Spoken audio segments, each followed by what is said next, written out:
navigating on. Let's see. Okay, good. All right.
Montega, what's good? What's good? We are about to come up live on the official Storm Warning Show. Y'all just stay tight.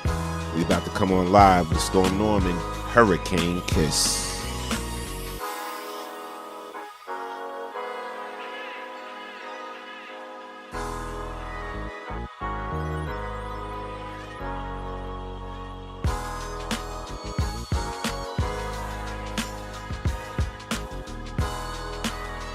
Dr. Cuzzo, Greg Booth, Denise Sparrow, we about to come up, y'all. It's about to go down.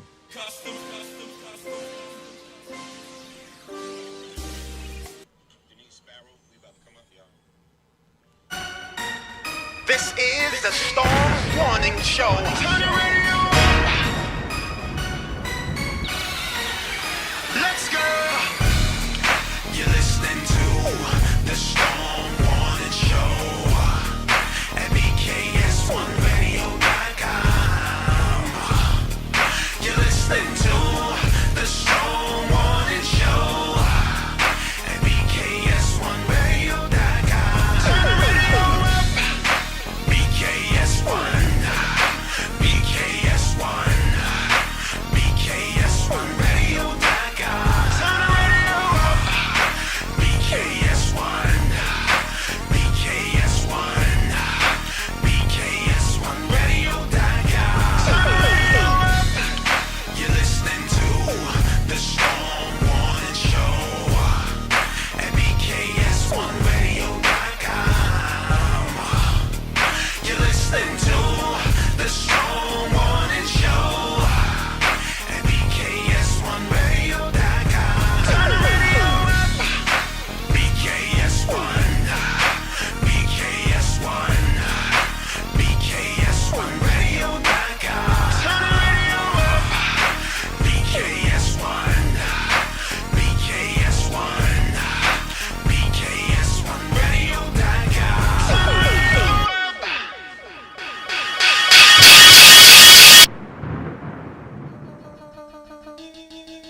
Wyclef Jean, BKS1 Radio. Let's go. This is Essence Atkins, and this is BKS1 Radio.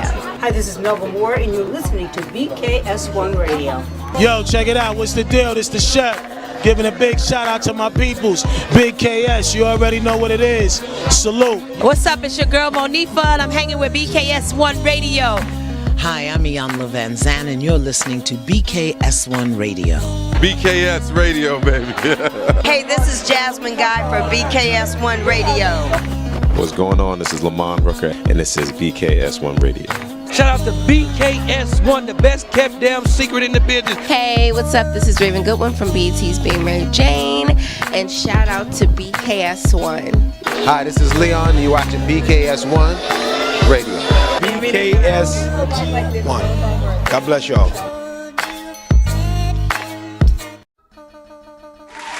What's good? What's good? What's good? You're on the official Storm Warning Show. Hola, hola. Yes, y'all know what it is. Thursday night, time to get it right. DJ Storm Norman, Hurricane on the mic. Hello, hello, hello. What's good? What's good? What's good? How are you? BKS1 Radio, we are broadcasting right now from BKS1 Radio TV. Shout out to the network. are also broadcasting live on Facebook. Listen, we all over the place. We're on BKS1 Radio Network page, Best Kept Secrets Entertainment page. Yes. We are here. We official Storm Warning show. I'm excited right now. Kiss always keeping me laughing because we got a lot to talk about. Going to be an interesting show. Very much I'm just so. going to tell y'all right now. We're going to go in. We're going to talk about a lot that's going on in the world. But first and foremost, shout out to everybody on the check-in, man. Listen, if you actually want to be on this show and be seen, we're going to send y'all a Zoom link. The Zoom link is in the post. Yes. If you look, there's a Zoom link in the post. So we can actually show you on the show, if you want to respond to questions and get your opinion heard and all of that. Also, there's a call-in number. We're going to give that to y'all right now. Yes. It's 646 233 02. Again, that call-in number is what? 646 233 1302 for the See it right there. bilinguals. See right there? Oh, I just see that. See right there. Yes, we see. Boom. That's the number right there. I'm pointing to it right now. All right? I'm pointing to it right now. Y'all can call in because we want y'all to be a part of the show. So right now, no matter where you're watching at, whatever part of the world, click the share button. Share it out right now. We got a lot to talk about. We want to participate. I want to give some shout-outs right quick. Shout out to Greg Booth. Shout out to Montego Jordan. Shout out to Angie Frazier. What's good? Shout out to Elder-elect Jason Hawks. Shout out to Janice Maxine Brooks. Shout out to Denise Sparrow. Hey, Denise. Shout out to Dory Wilson. Shout out to Greg Booth on the check-in. And listen, man, much love to y'all. So where we going to go first? You lead them. Let's go right. So I'm going to let you lead this one. Some of the hot topics today, Yes. right, is Dr. Dre. A judge ordered him. You know he's going through a divorce. Right. Order him to pay his wife basically in spousal support $300,000 a month. Woof. $300,000 a month, people. That's just for spousal support? Spousal support. Not child support, but spousal support. Listen. Okay, so wait, because I know that I jump in and out of the news and Right, stuff right, like right, that. right, So right. the last I'm time gonna that go we right heard to anything about Dre was when he got sick, right? He had a heart attack or something? Yes. So Not a maybe heart- maybe yeah, I'm he was sick. He was sick, but he had a stroke. I'm sorry, right. So am I incorrect to say that I thought they were working out their differences and trying to stay together? So I guess she still don't They ain't want working them? out a damn thing. I guess not. She working on her Yeah, pockets. you see the headline. Woo! She It working says, them pockets out. Yo, the Shade Room said, woo! Yeah. Dr. Dre ordered to pay nearly $300K in monthly spousal support to ex-wife Nicole Young. Let's Shit. read a little bit of this for the peoples. I need my glasses, but where we at? Right here? Right there. Divorce proceedings for Dr. Dre and Nicole Young have been messy, but it looks like the judge has finally made a ruling about their finances, and Nicole just got a bag. According to legal documents obtained by blah, blah, blah, Dr. Dre has been ordered to pay $290,306 per month to his ex-wife, which sums up to more than $3.5 million a year. Dre and Nicole were in court this week where a judge made the ruling. That is crazy. Listen, I'm going to keep it 100. So basically, he's taking care of her for the rest of her life, no matter what. Yeah. So she gets $3.5 million a year in spousal support. Listen, man. Real talk. That's crazy. Here's how I feel about this. Okay. That's a lot. I don't even really care about the kids. So basically, damn. if they got kids together, yeah. If they got kids together, whatever, yeah, okay. You pay some support to take care of the kids, right? And even kids don't need $300,000 They damn sure a month. don't. They don't. Now, spousal support is to take care of her until she either remarries. Right. This is what the judge said, or gets into a common law situation. Right. So you know damn well she's not going to remarry. I don't know. And she ain't going to get into another situation. You know me. I think she's going to have to hide her relationships. Yeah, of course. I mean, I think every single time that we've gotten into a conversation like this, I never switch up. I never change face. Okay. I always feel the same way. I agree. You agree with to what? a certain extent? Like I agree with like prenups, right? Because I think in certain situations you have to protect yourself because you never know who you're dealing with. Facts. Right? We could be with somebody for a year, 2 years. You think you know somebody, then you lay down, then you start a life together, whatever the case is, and people switch up at any given moment. Yes. Right? So yes. what I'm saying all that to say, like you just said, that's to support her.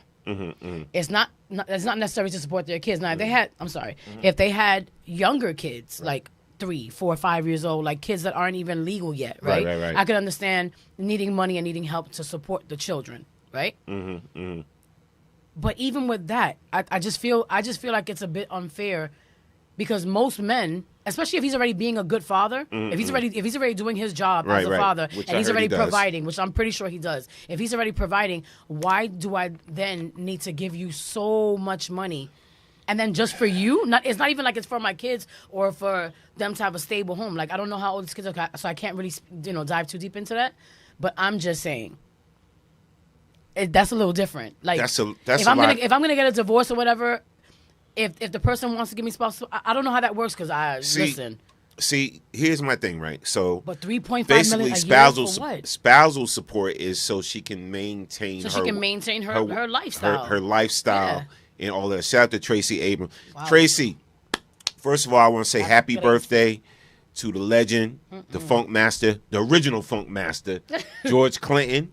I got clap it up for George Clinton. Yes. You know I got a shout-out fam, Tracy. Good evening. But getting back to Dr. Dre, I just don't think, ladies, and listen, I'm not saying it in a negative way. I don't think you need $300,000 a month to maintain your lifestyle.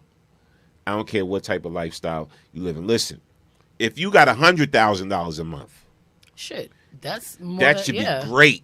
That should be, in Tony the Tiger's words, great. And if you blow through that just for yourself. Alicia, what's good? What's good? Let me tell you something. If a woman can blow through $100,000 a month just on herself, I'm going to shut up. Ladies, please. I can't speak for everybody because we're in a different bubble when it comes to how they live and how we live. Right. Comfortable for us is just waking up and knowing that we had breakfast, lunch, and dinner, and we went shopping. We got ourselves a couple of things. We got a pedicure, manicure. I got my hair done, little massage. We're different when it comes to that. So we don't necessarily know what a woman like that, who's lived her life with a man like that with all this money, needs. I get it. But, you know what I'm saying? So can you tell me? So you in the business. So you've been around ballers since you've been into the game. Since you were first signed, you've been around ballers and people in mansions and all this, whatever, right? So you hook up with a baller and he's making $30 million a year or whatever case. Y'all together, y'all in a common law situation, y'all break up, whatever like that. And he says, listen, I know we've been together for 10 years. Right? We've been together for 10 years. Would you expect him to give you something? Be honest. If we have a child in common, like if we have a child together and the child is young, and depending on the situation, again, my only concern would be, we're separated, we're not together, but what are we gonna do as far as still raising our children? So what if he said, okay, I'll give you $5,000 a month? Then I'll be fine with that. The child. And I would also even say you don't even have to give it to me. Put it into a trust fund or put it into an account that we can use for him. I mean, then again, that doesn't work either because if the mother has the child, then who's to say that she's not going to spend it? But we know that in most cases. So do you think you need money from him too? If I'm not with you, I don't need anything from you. Just raise your kids. Okay. I'm clapping it for you. That's it. My whole thing is this: if I feel like the relationship has already run its course, right? We're getting a divorce, so that means that there were reasons that led up to this point to say that either you don't want me, I don't want you. At the end of the day, we don't want each other, but we have a child or children together. I'm not talking about a child that's 19, 20, got a job, might be living on his own. That's their business. They can take care of themselves. Once you leave the nest, that's it. You good. Right. And not saying that stops me from being a mother because I can still be there for my child. Right. What I'm saying is if I do not want the relationship or vice versa, whatever the case is, I don't need anything from you. I should be in a point where I'm set up to take care of myself because I'm an adult woman. But if we have children, the most I would ask is to say that, okay, please just make sure that you help take care of our child. But at the same time, a father should be doing that. The same way a mother should be doing that. So what are we talking about? Like, why do I need $5,000 a month from you to take care of me? Right. Again, this is not my situation. I'm a little different when it comes to situations like that. And not even if I was upset and the situation ended in a bitter state, I don't want anything from you. Takesha said basic necessities and a little bit more, definitely too much. Yeah, that's ridiculous. Denise said right, Kiss. But there's a lot. You were taking care of me for 10 years, so now that we broke up, you start to take care of me? When the story came out, I saw a lot of women like, get that money, girl. Of course. Get that bag. Don't clap your hands. Get that bag. Come on, girl. Do not That's clap right. your hands. That's right. Get that bag. And I'm sitting up here like, really? Yeah. Really? They do that. She didn't hit not one key on the keyboard. She didn't hit not one pad on the drum machine. Oh man. She didn't write one lyric.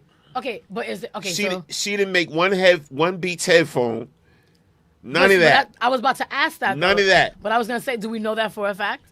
Okay. Yeah, no, damn well she didn't. I'm asking an honest question. I don't know. I don't dive into people. I don't care about ballers and their girlfriend, because most of the time when you see a woman who dates a baller, the stereotype is going to be, oh, that's why she's with him. To most people, you can't be married to an athlete or married to someone like Dr. Dre, somebody who has that much money, without people saying that's the reason why she's with him. In most cases. Am I right or am I wrong? If you look at their situation, you're not going to think that was the reason why she got him with him anyway, or you're going to think, well, she could have loved him. We don't know what it is. All right, listen. We don't know what it is. I can say this because we friends and we family. But you know damn well there have been some guys that try to get with you just because you in Allure. And I smell it a mile away. But let's be honest. I smelled it a mile away. And anybody that I've ever been with in my life, except for Ori's father, who was there from the very beginning, right. Anybody else, even when they found out afterwards, there wasn't even a thought. They honestly didn't care. And if I did peep it from the very beginning, I knew it and I shut it down immediately because you can tell. You can tell. But I tell people, if that's your reason for coming over here, good luck, boo-boo. Listen. Because guess what? We regular over here. We got bills. We have bills. We have children. We have priorities. Because they think they can get a record deal. My priority is not to raise a grown-ass man, and I don't think that a grown-ass man dealing with me, his priority is to raise me. We're grown. Facts. Itole said Dr. Dre provided this for her while married, and she became accustomed to it. Just because they are divorced does not mean she does not deserve it. Oh, you saying she... Oh, that she does not deserve it. Yeah. But, okay, so wait. So Kaz, what's good? So my whole thing is Come on, we were going to get back to that. And you know we love you. Listen, what I was saying was this. Cut it out. It depends on what the situation is. Maybe we don't know. You saying no, but we don't know what the logistics are. We don't know if maybe she has a hand in, maybe he gave her some kind of publishing, or maybe he gave her things that she feels entitled to want to ask for this money. We don't know. What I said before we even started the show, that was ridiculous already. I said before that what he was ordered to pay is ridiculous. What I'm saying is, for her, that's ridiculous. If it was for my child, okay, and we're saying you're gonna give me $300 for my child, but like we said, I don't think a child needs that much. I can't deal with this right now.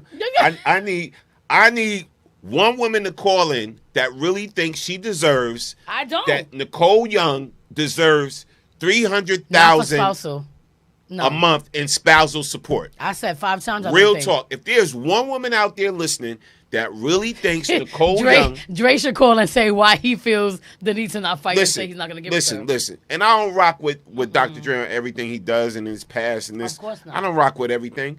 But I'm just saying. We don't know their life. I'm just saying. $300,000 a month. Eso demasiado. That's a lot. Word. And just to help me keep my stuff together. Call in. I put the number right. The number's right above my head. Child 646-233-1302. Call in if you think, or join the Zoom and we'll show you on the air, and people can watch you too as you explain to me why you feel as though Nicole Young, Dr. Dre's now ex-wife, deserves $300,000 a month in spousal support. Somebody said nope on my IG. She said nope. She said hell to the nah. Yeah, hell to the. Who said that? Tish, call in. Shout out to Tish. Shout out to Tish. Shout out to David Green. Said nope. He told us, "I'm sure she is going to spend it on her baby, on her babies. That's a given." He told listen. But how much? Wait, how old are these kids? How many kids? I love you, Mama, but you know she's not going to spend that all on the children. On the children? She's not going to spend that on the children. She's going to get a new whip. She's going to get a new house. She's going to get a new this. She's going to get a new that. She's going to be dressed in the finest clothes. She's going to be Gucci bagged down. Come on. I feel like this. We're talking about somebody who was just ordered to pay $300,000 a month, $3.5 million a year. Now think about regular chicks in the hood that break up with their baby daddy and then they go into court asking for child support and sucking these men dry after they've already been taking care of their children. You understand what I'm saying?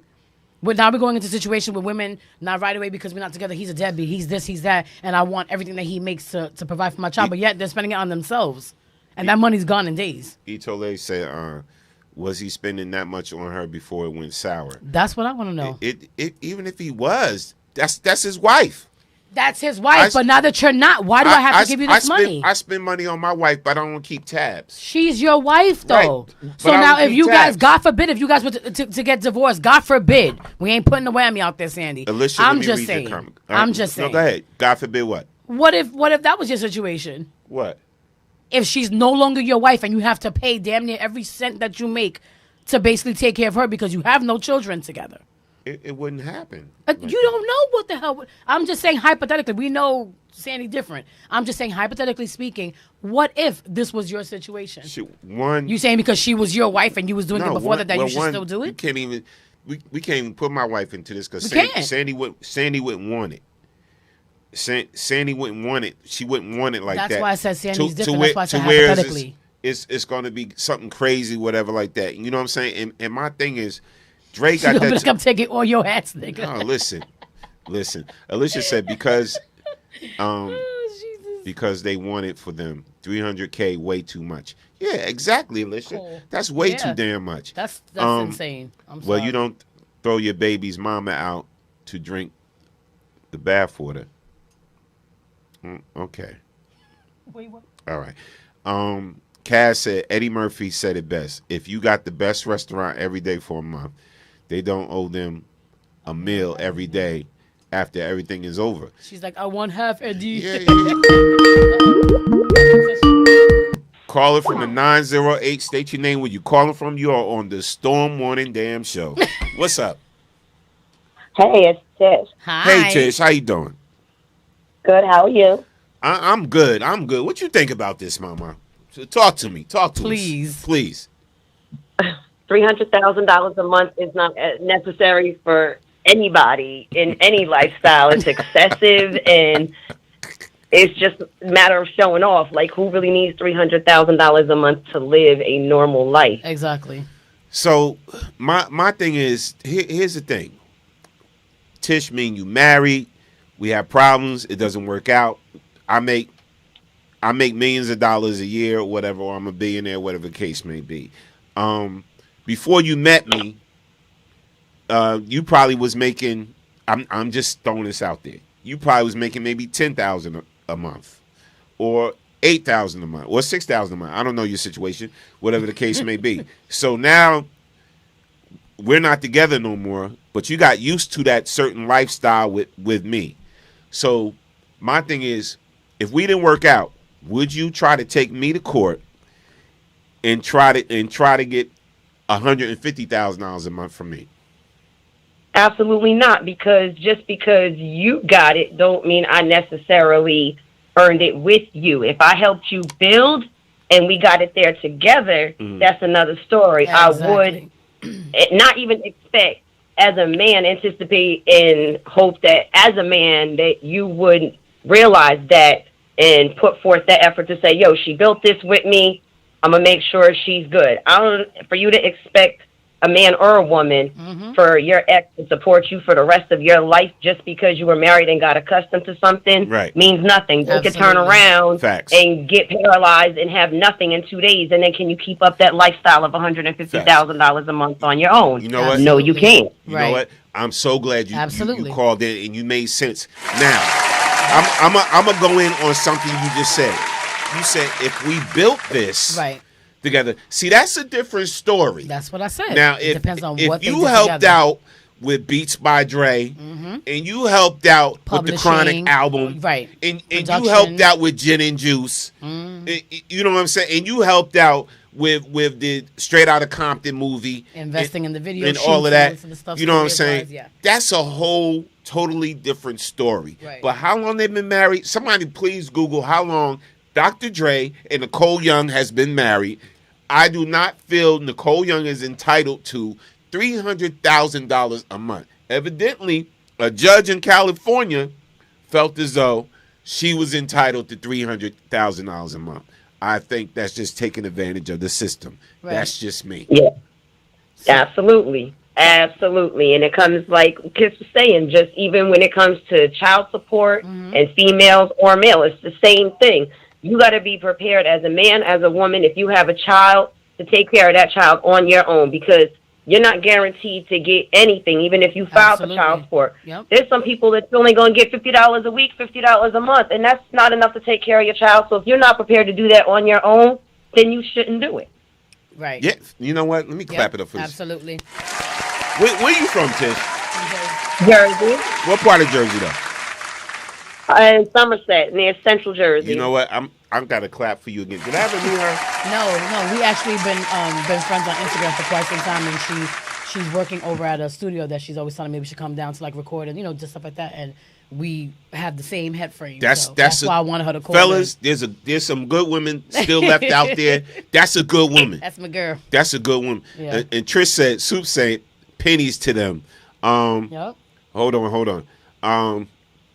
Soup said she is not living a normal life. They are rich. Right. So she's used to that. So if Family Flavor, Soups, if Family Flavor became a multi-billion-dollar franchise, and they got like 400 food trucks around the country or whatever like that, and then you and Ed break up, whatever, you want $300,000 a month?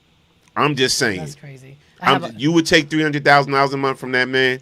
I want to know, Soups. Let us know. Let us know.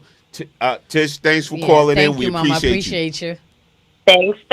Shout out to Rose City in Jersey, North Brunswick. Yes, salute. Peace and blessings. So I have another comment. So Franny said, people change when things go sour, which I agree with. Right. She said women build up men and train them for the next person to have nothing to show for it. She might want it depending on what goes down. If they cheated, I'm riding them till the cows come home.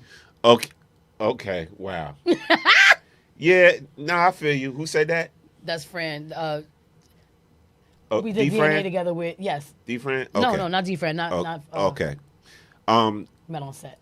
Okay. Tracy Abrams says she told the court she needed $20,000 a month for cell phone and email services. What? Email service? Who that? What? Gmail is free. What? Wait. Gmail got all types of free-ish. What service provider she got? Hold on. $20,000. Email service and cell phone service. You better get out my face with that shit. I'm sorry. Tracy, please chime in. You know that's some BS. Now listen, Tracy, you read that somewhere? There is something that Denise. Shout out to Denise. She went and Googled it. She did some research. Denise said they were married 24 years. So I didn't know that. That's great. That's great. Now, what is she? What? So let me say this. Making me stutter. So let me say this. All right. That sheds a different light for me, even though I still think $300,000 a month is still excessive for spousal support. All right, so 24 years we've been in the game. Dr. Dre had made a lot of accomplishments. I'm sorry. Pardon me. All right, in 24 years, he's made a lot. Yeah. But in those 24 years, you have to ask yourself, where did she play a part into it? So in making his life easier, so that's my he question. could do his gig. That's my question. All right. Now, how long has Dr. Dre been out? Since what, 19? When did NWA? NWA, what? That was came out in what, 80s? That was the 80s, right? Like mid 80s. In the 80s, early mid, whatever. I was young, so yeah. Yeah, so I still don't think damn near 40 years he been in the game. I still don't think she's entitled to $300,000. Like I said, if I was married to somebody and they helped me build, for like some Cookie and Lucia shit, if I'm married to you and you played a huge part in why I'm successful, right? You invested in me the same way I invested in you, or whatever the case may be. I could understand then wanting to support the person even if you're not together. But as a woman, okay? A woman, who we just do things differently. It's it's things that go along with how we maintain or how we look and feel good or whatever the case may be. Some of us, it takes more than others, only because some of us are more high maintenance. Right. As a woman who's comfortable and just maybe getting my nails done and maybe getting my hair washed and getting a pedicure, simple things, right, that make me happy. As long as I have food on my table and clothes on my back and I have a roof over my head, I'm good, right? I don't think it requires that much for me to be happy or to feel like I'm, I have everything that I need to need $300,000 a month. Right. I'm sorry. Again, like I said before, and I'm not retracting my statement, if it was for the kids and she felt like, because we don't know their story. So unless she felt like he's not going to do what he's supposed to do for his children, then I can understand why someone would want to go after their spouse to say, I need this, that, and the third to take care of my child. I just highly doubt that whatever kids they do have together, that he's not taking care of them. You get what I'm saying? So to ask for $300,000 for a grown-ass woman to take care of herself is complete bullshit to me. Ain't that much nails in the world. I'm still stuck on cell phone and email service. I'm just what happy to cell hear phone you and say email it. service takes $20,000? I'm sorry. Tracy says she wanted $135,000 a month to buy new clothes monthly. You gotta be shitting me. You have to be completely. Mal Davis said, I don't believe in spousal support. It's That's an ridiculous. old antiquated That's practice should be abolished. Yo. Mal said, wait a minute. Mal said it should be abolished. I don't, you know what? Wow. You know what? Here it is. Please tell me. I'm gonna tell you at what point I do believe in spousal support. Some type of spousal support. So a lot of times women, and here's where I'm gonna rock with the women. Okay. A lot of times women give up their life to be in a committed relationship with a man. So sometimes women give up their job.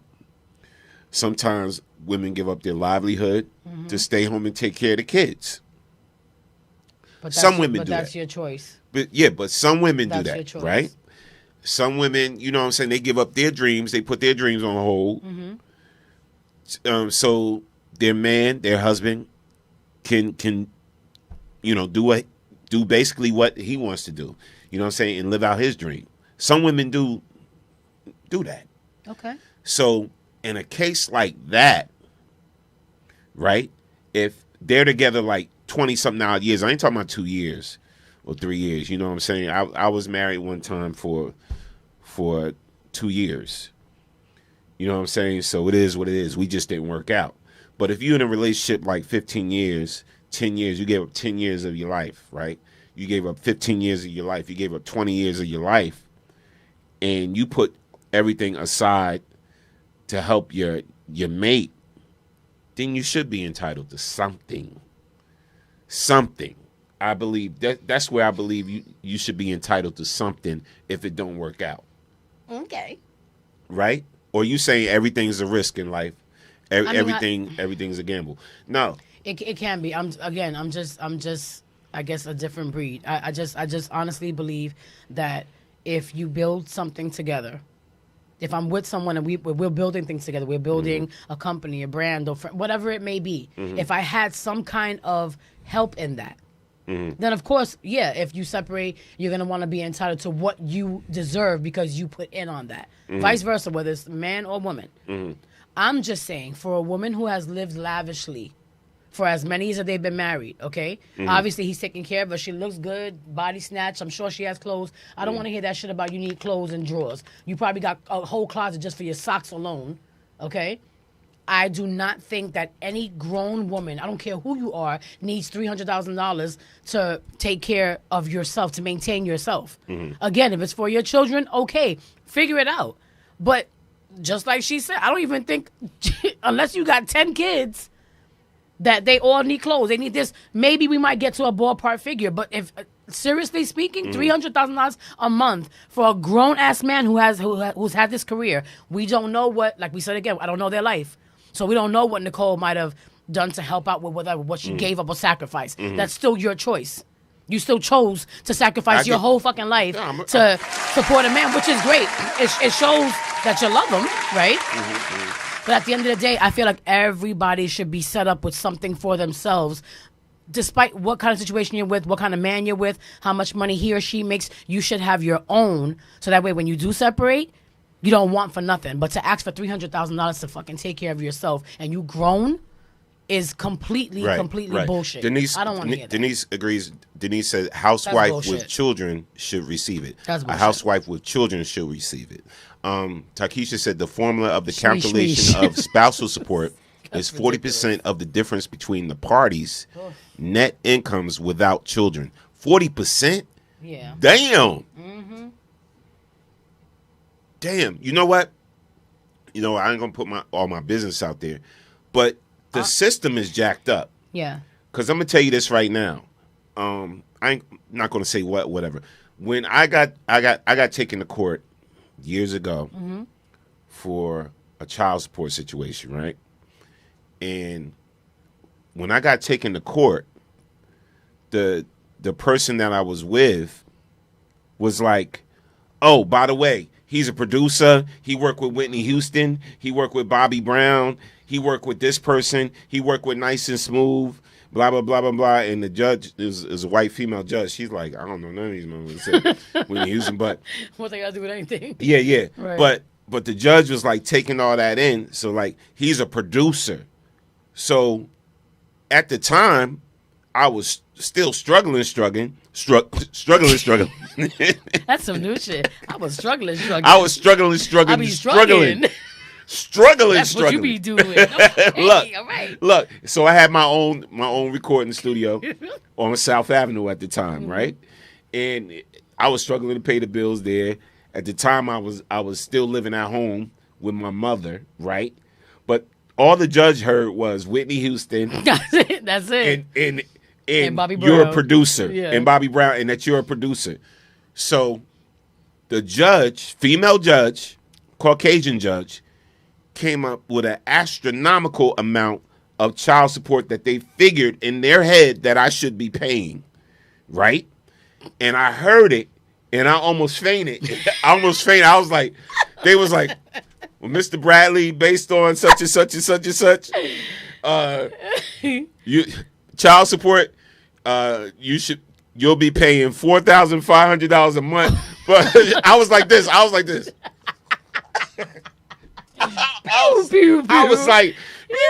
had the Pac-Man symbol with you? I was so done. Right? And I was like, what? I'm looking at my lawyer like, help me. I'm like, help me, man. I'm looking at my lawyer like, you better do something.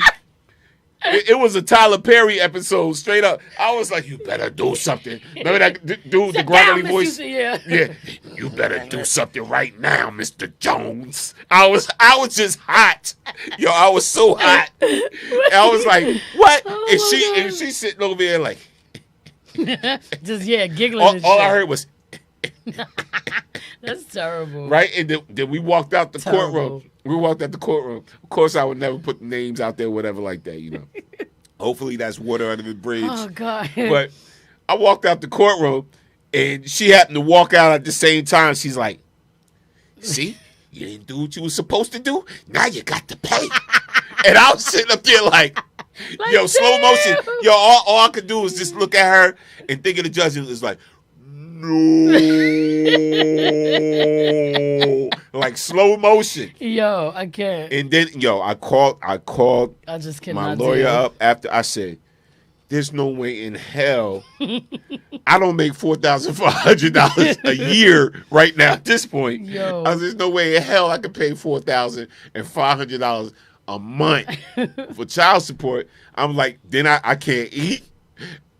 I'm like, I can't pay my bills. Yeah. You know what I'm saying? I can't maintain this, that, whatever like that. Mm-hmm. So Franny said 24 years is ride or die. She definitely influenced him heavy. And if she did, right? Yeah. If she did, what if, because we don't know, what if he's okay with giving her this money, right? Because he might he's think not, that, he's not. Right. Okay, I'm just saying, what if, right?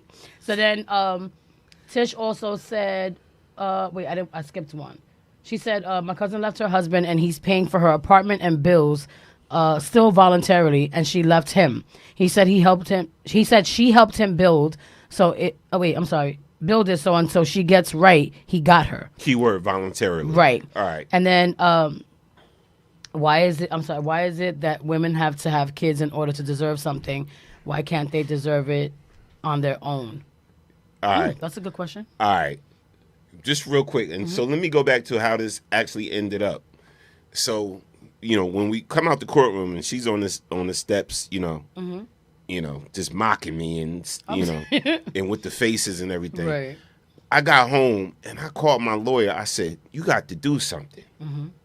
Like, this is crazy. There's no way in hell I'm going to survive. Like, I'm just done. Right. I might as well just go on the bridge and just jump the fuck off. Yeah. You know what I'm saying? I'm like, I might as well just jump off the bridge. Damn. $4,500 a month. He getting ready to jump off a damn bridge. And that's not even half of what he got to pay this. And you getting ready to end your whole damn life. So I'm sitting up here like, what am I going to do? So you know what? Here's what Norm did. Here's real talk. This is what Norm did. He went into a self-induced coma? No, I said, I cannot. And listen, shout out to the lawyer. Great lawyer. The lawyer I had is also a judge. The lawyer that I had and I was paying for was also a judge. So he said, Norm, don't worry about it. We're going to take care of it. So I went back home. I wrote a 5-page letter to the judge, to the female judge. I wrote a 5-page letter. This is what I did. Real talk. Yep, 4-page. But it was a 5-page letter. I wrote a 5-page letter to the judge explaining, first of all, criticizing the judge. Mm-hmm. I put in the letter, I said, listen, you was not attentive to everything that I was saying about the situation. Right. You only heard her side of it. I said, I caught you talking to the bailiff and laughing with the bailiff during the court case about something else that didn't have nothing to do with us. Right. So you wasn't attentive when I was explaining my side of the situation. So I was breaking down some of her history and this and that, whatever the case may be, whatever. So then the judge had told me, the judge had told me when I sent this letter, right? Mr. Bradley, after carefully reviewing your case in the letter is similar to this particular case, and you're entitled to have a DNA test based on the laws of New Jersey because all children have inheritance rights. So that makes you entitled to a DNA test to see if he's should have your inheritance in case anything ever happened to you. Right. So the judge subpoenaed both of us back in the court for a DNA test, whatever. She never showed up. Because she knew what it was. She never showed up. Yeah. So with that being said, if I didn't make some type of action, I would have had to eat that and try to find $4,500 a month for child support. I can't do. But you see what I'm saying? But see, the system this system that we have is unfair. Is highly unfair. Yeah. I'm sorry. Wait, so just really quick, I wanted to answer Fran's question. Not saying that we have to have that in order for a woman to deserve something, that it should be contingent upon us having kids or not. I'm not saying that. What I'm saying is that until we know actual details, because I mean it's a topic, so until we know actual details of their relationship, like the ins and outs, the goods, the bads, we don't know exactly why she's requesting this or why he was ordered to pay it, right? Mm-mm. What I'm saying is I can only speak for myself, right? So for me, being in a situation where I did a lot by myself when it came to raising my child, and by myself does not mean that I didn't have help at all. But what I'm saying is I felt very much like a single parent most of my life raising Orby, right? With the help of my sister and the help of my sisters and the help of my, certain family or whatever the case is. Right. So me, I'm thinking if the person on the other end of the umbilical cord does not want to voluntarily be there, right? Whether it be mentally, physically, emotionally, monetary, whatever it may be, if they weren't showing me that through the whole situation, through the whole time, why would I then go and fight to get money from the person when they want to give it to me in the first place? You get what I'm saying? So what I'm saying is, I'm just saying, unless it had to do with taking care of my daughter to raise her and to make sure that she had a good life, I wouldn't want anything from a man. I wouldn't want that kind of money. For myself, I just feel like, not to say that they should have kids and that's the reason why, it's just to say that It's 2021. I feel like everybody should be set up some kind of way, so that way, if you're living with somebody who probably makes more money than you, and they're taking care of the situation. I'm just saying, like, majority of the situation as far as the relationship is concerned and everything, you should still be in a situation where you're at least set up. So when you leave this, whenever you break up or whatever the case, if it doesn't work out, then you have your own back. You get what I'm saying? I'm just saying, like, it's kind of, and to me, as a woman, I'm even saying that it's unfair for a man to have to give a woman that much money, and then when you're listening to things that we're talking about, cell phone bills, email, clothes and shit, like, that's absolutely ridiculous. It's not like you're saying, I want to invest in a business it's a lot. That shouldn't even have been a factor. It shouldn't. It shouldn't. Her cell phone bill cost. Her email services cost. Come on, man. Her wardrobe cost and all that. Come on, man. That's crazy. Come on. That's crazy. That's all I'm saying. I'm not saying that it should be continued. Sorry, Ed Lover. Come on, having son. kids and stuff, but yeah. Come on, son. I don't know. Shout out to Amy Price. Amy, what's good? She said, Amy, party going down. Cookout. Hawaiian cookout going down August 28th. I want to see you in the building, Steve Lavelle in the building. I want to see Steve in the building. August 28th is going down. Cookout at my house. Hawaiian theme. Just tropical dress, whatever. Tropical dress. So another tropical shirt, tatas. whatever. Shorts, just like you got on, basically. Hawaiian shirts, whatever. Without the Hawaiian shirt. Nah. Oh, tropical Lord just going down at the crib. It's going down. This our last cookout of the year is going to be. We're going to have some fun. Whatever. Come on out. Jump on the mic. Do what you do. Whatever. I'm going to act up. All right. Now, Amy said, I just came into the condo, but I have to say, into the combo. My bad. That's a spell check on your end, Amy, not mine. I just came into the combo, but I have to say she is greedy and needs to get a job. Just because you married money doesn't mean you should get it all. Yes, he should pay something, Come on, but Amy. that is ridiculous. Hold on. I need a bang, bang, bang, bang, Yeah. bang. It's fine. Spouse support is great, but $300,000?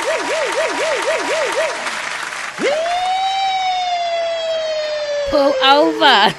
Pull over. Yo. Yeah, like, come on. That's Exactly.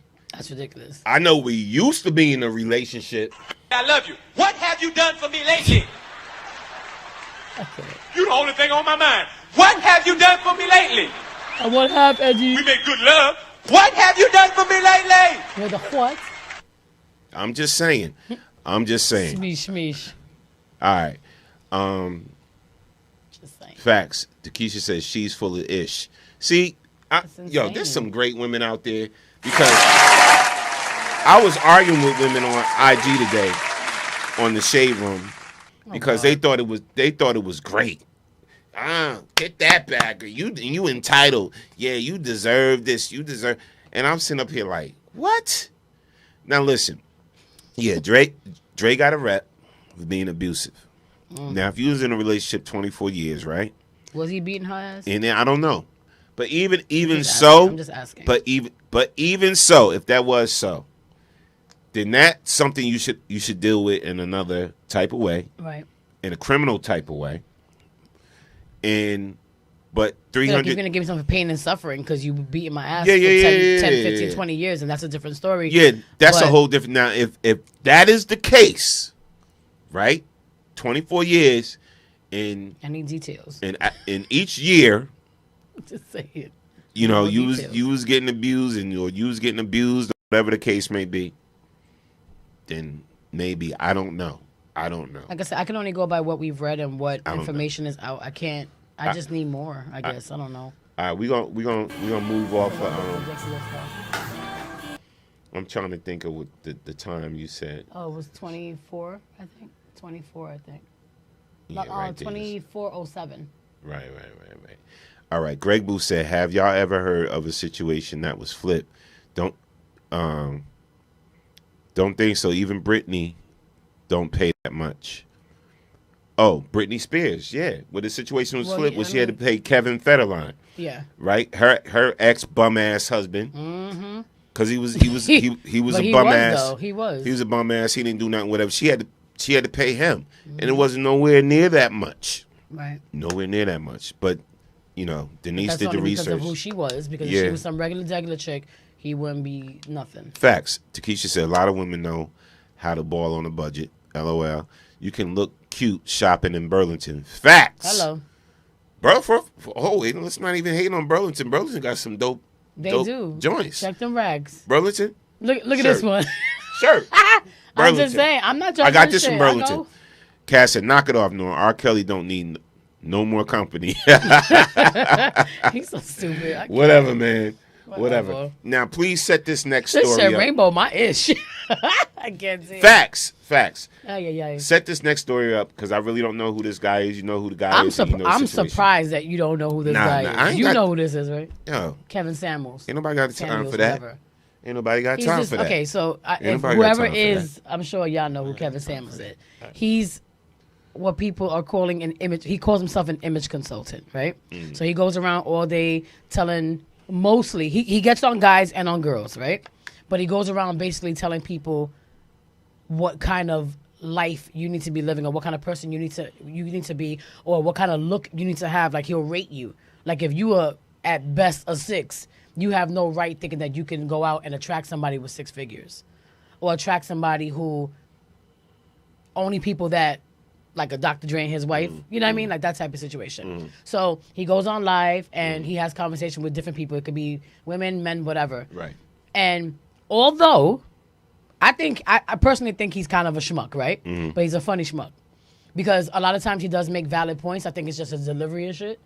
I don't like the fact that he's quick to call females that he's talking to bitches. Like bitch, you stupid. Bitch, get off my phone. Bitch, that I don't understand how you think that that's supposed to be. That's going to be something that I'm supposed to listen to and think that I'm supposed to like really understand where you're coming from and take your word from my life. You get what I'm saying? He's disrespectful at times, whatever. So now this in particular conversation, it came up on my timeline because there's been a lot of conversations about like what we were talking about, like, deadbeat dad. I'm using bunny ears because a lot of men that are considered deadbeat dads aren't. They're considered deadbeat dads by bitter women who aren't any longer in the relationship with that man. So now they're bitter because they can't have the man. Now it's you deadbeat, and I want you to do this and third for my kid, blah blah blah. When the whole time that they were doing it, right. But in this particular conversation, he's talking to this girl. He starts his conversation with this girl who's apparently batshit crazy.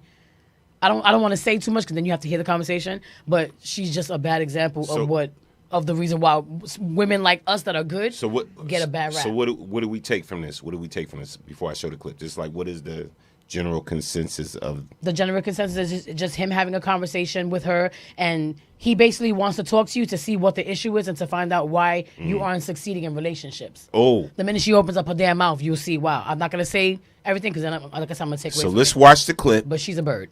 And let's assess this whole thing. And she made me mad. Like, she is not me and I am not she. All right, here we go. Shmeesh. A lot of stir when I said high value men don't cheat, they exercise options. That's if they choose to. It doesn't mean they have to.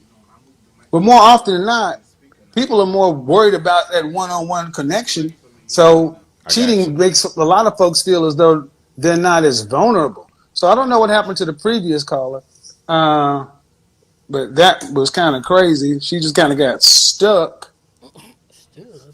She just kind of got stuck. Yeah, I mean, look. Hey, hello. Hi, hello. How are you? I'm good. Good. I always ask, how old are you? 32.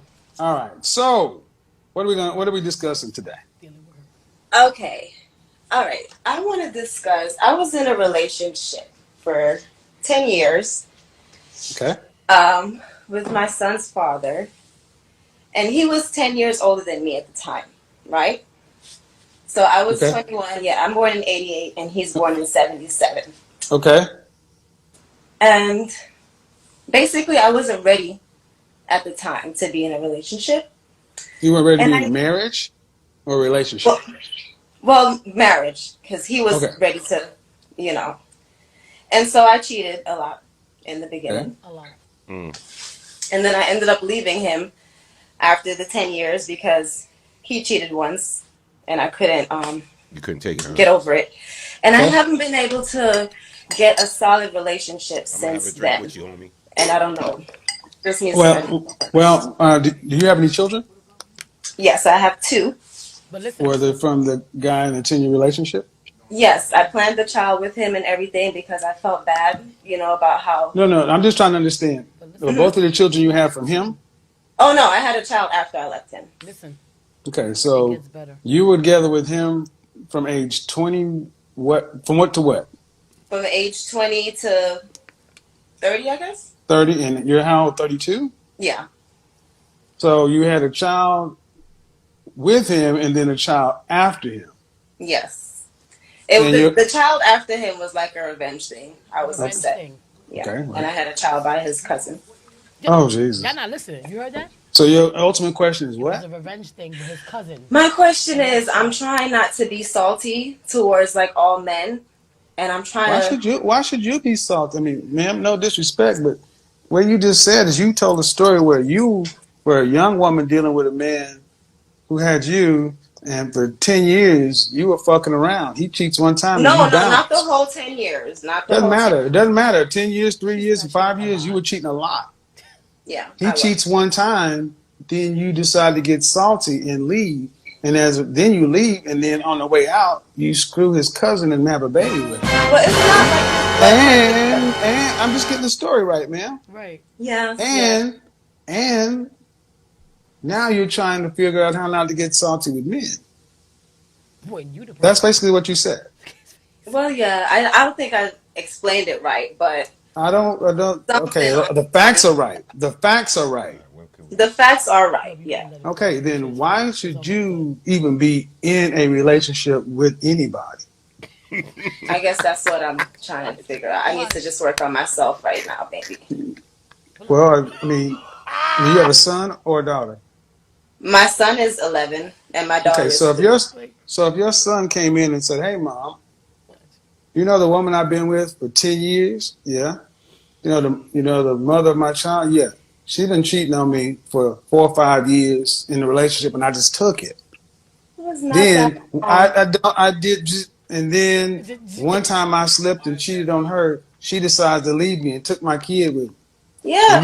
And then on the way out the door, she fucked my cousin and got pregnant by him. What? Wait.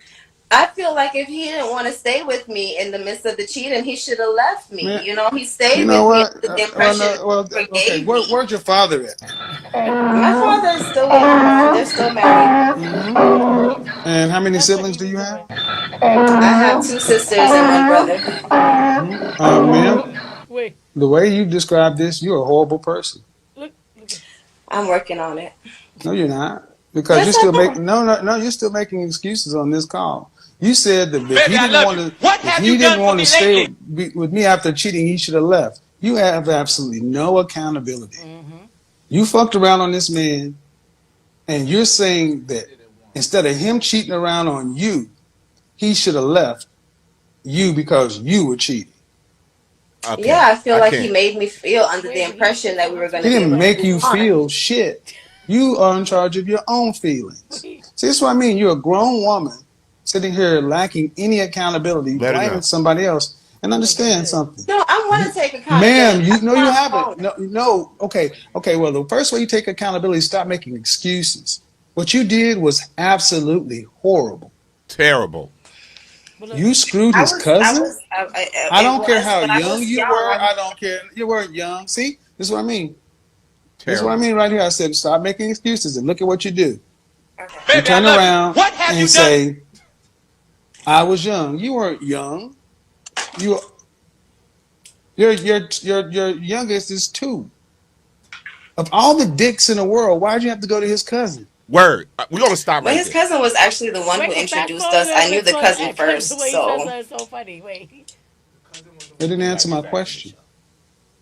Yeah. No, I want to answer to my question. No, listen, I can't deal with this. Y'all gotta see the end of it. But she starts petting her hair. He's like, why you petting that shit? It ain't yours. First of all, I want to read some comments. So funny. When it comes to this broad. Dummy. You big dummy. You big dummy. You big dummy. You big cold-blooded dummy. You big dummy. See what you did? Oh, no, you big dummy. now, you big dummy. You dummy. That's how I feel about this broad right now. First of all, she's retarded. I'm sorry. How does she even think she has a point? How does she even think she has a valid reason to get on here? It's a delusion for me. Oh my God. No. Kaz said, "Where's this guy's professionalism?" First of all, he just kept it 100, Kaz. I'm gonna keep it. Funky. This who he is. Amy said that's one of those grandpa, uncle, daddy situations. Yeah, but she slept with his cousin. You big dummy. Denise says she probably regret even calling him and being seen on the live. Well, she is, and it's all over. Ingrid just said, I don't think he has any real credentials. Y'all going in on him. No, only because of the fact that this is the first time you're seeing him. Barb hit it on the head. Barb said she's definitely a dummy. Right. Did you listen to what she said? Right. Dude. Like I said, I explained before, if you guys who are familiar with him, that's pretty much where it's coming from, because he's very disrespectful sometimes, most of the time. And the way he speaks, like, he can give out good advice to a certain extent, but it's just, like I said, it's his delivery and certain ways that he talks to people like they're shit, right? But when you have a point, you have a point. And she had none. You get what I'm saying? She made herself look stupid and made women in general look like assholes, because these are the kind of women that are out there that make it hard for the good ones to be seen. Because that's all y'all see. Oh, somebody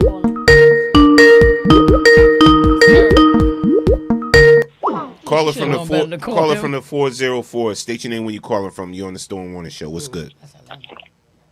Yeah, what's that, Mr. Troublemaker? I heard a swallow. Troublemaker, what's going on? What's good? Yeah, I say where his professionalism at, because he's seen what he was dealing with. You can counteract the girl's conversation about what she said. The girl is young. She's like 30-something. This guy looked like he got to be in his late 40s. Okay. And Like, I'm talking about when you talk to people like that, you have to basically come down on their level and attack what they know about themselves. The girl is a cheater. She's young. She want to have sex all the time. She's a thought. No, who knows what the guy's situation was. Tatiana to the 10th power. 3 Viagra's in 2 hours. Tatiana to the 10th power. But Kaz, do you hear what she said? She said that she cheated a lot and she couldn't take it because he cheated on her once, and then her revenge was to have sex with his cousin. And then have a baby, and then. Furthermore, she's gonna say, "I'm trying to figure out how not to be salty at men for what? The shit you doing? You just put it all on. Okay. She just put herself on blast, saying that she's the idiot and that she treated this man unfairly and did all this negative shit. So why should we feel bad for her? Like, she's putting, and then you're gonna say you don't want to feel salty about men. Again, why are you salty about men? What we do to you? The same thing I said. We deal with somebody like that, right? A person like that is like a kid, right? They can't take what they push out. I don't care if this girl cheated 1,000 times. If she's doing it, if somebody do it to her, she breaks apart. She just breaks apart, and she can't handle it. She's going to run away from the situation, just like she did, and fuck his cousin. Yeah, but you know what? Let me tell you something, Kaz. She played herself up for even calling with that shit, even wanting to get on the live with him and talk about her situation, because she knew, like she had some validity he was gonna in it, and he broke it down. He just kept it real. He kept it 100. See, we got to get to the point as adults, and especially when you're really trying to make a point with somebody and school them, whereas you can't sugarcoat things. You know, if I love you, and shout, I got my brother Steve in the room, I got Kiss in the room. If you came to me with a situation, whatever, and you wanted the truth from me, if I really cared about you, I'm going to tell you the truth. Yeah. And I'm going to break it down. I'm not going to sugarcoat it. Kiss, this is how I feel about this, blah, blah, blah. Don't learn nothing from it. You was wrong about this. You shouldn't have handled it this way. Steve, you should not have done that. Steve, you drank too much. You should not have slapped that chick in the face. You know, or whatever the case may be. You know what I'm saying? Whatever the situation may be, I'm going to keep it 100 with you. And my thing I don't disagree with you. Go ahead. I don't disagree with you. I agree with you. The girl is a big dummy. Big dummy. Big Fred Sanford Lamont dummy. Like, seriously, bro. Like, I listened to her. I'm like, first I'm just looking at her. I'm like, I just see stupid written all over her, and I'm like, come on, don't even waste nobody's time with this, whatever, because you're dead wrong. You're dead. Everything she said, she did. She slept with his cousin, right? She got mad because he cheated once, because probably he had enough. She already said she cheated multiple times before. She's like, I cheated a lot. A lot. She said, I cheated a lot. She sounded crazy. It wasn't even all that. It was the part where she said, I'm just trying to figure out how not to feel salty at men. For what? It wasn't like she just laid down a whole bunch of situations with men treating her unfairly, or them cheating on her, or them beating her, or them treating her like she was trash. You are the trash. So why do you feel like you have to refrain from feeling salty towards men when they ain't do a damn thing to you? You're the fucking problem. And a lot of times, Kaz, we don't want to look in the mirror, Kaz. A lot of times, as adults, we don't want to look in the mirror at the ish we do. It's like, let me tell you, anything in my life that I did wrong or whatever, or I did something totally messed up or whatever like that, at this point in my life, now I owned up to it. And I can tell you, if you ask me about something, I'll tell you this. If you ask me about this, I'll tell you that, whatever like that. You know, at some point, you got to evolve, you got to mature, and you got to grow. And it's like, it hasn't hit her yet. Right. You know what I'm saying? It's going to hit her. But she's 32 with 2 kids. When is it going to hit you? Yeah, but you know what? I know some 29-year-olds that act more mature than some 48-year-olds that I know. You feel me? Yeah. So at some point, it's got to hit her. It's got to slap her in the face like, grow the hell up. Yeah. Mature. You will never ever be in a real relationship, and that was the realest thing he said. Was like, you ain't supposed to be in a relationship at all. At all. Maybe you shouldn't be with anybody. Now, you shouldn't be with anybody. This girl gonna get a little older. She's gonna fall in love, and the same thing that she did to this guy is gonna come back around like karma, and she ain't gonna be able to take it. Yeah, exactly. Like what Steve just said. He said not necessarily. I don't know. Say.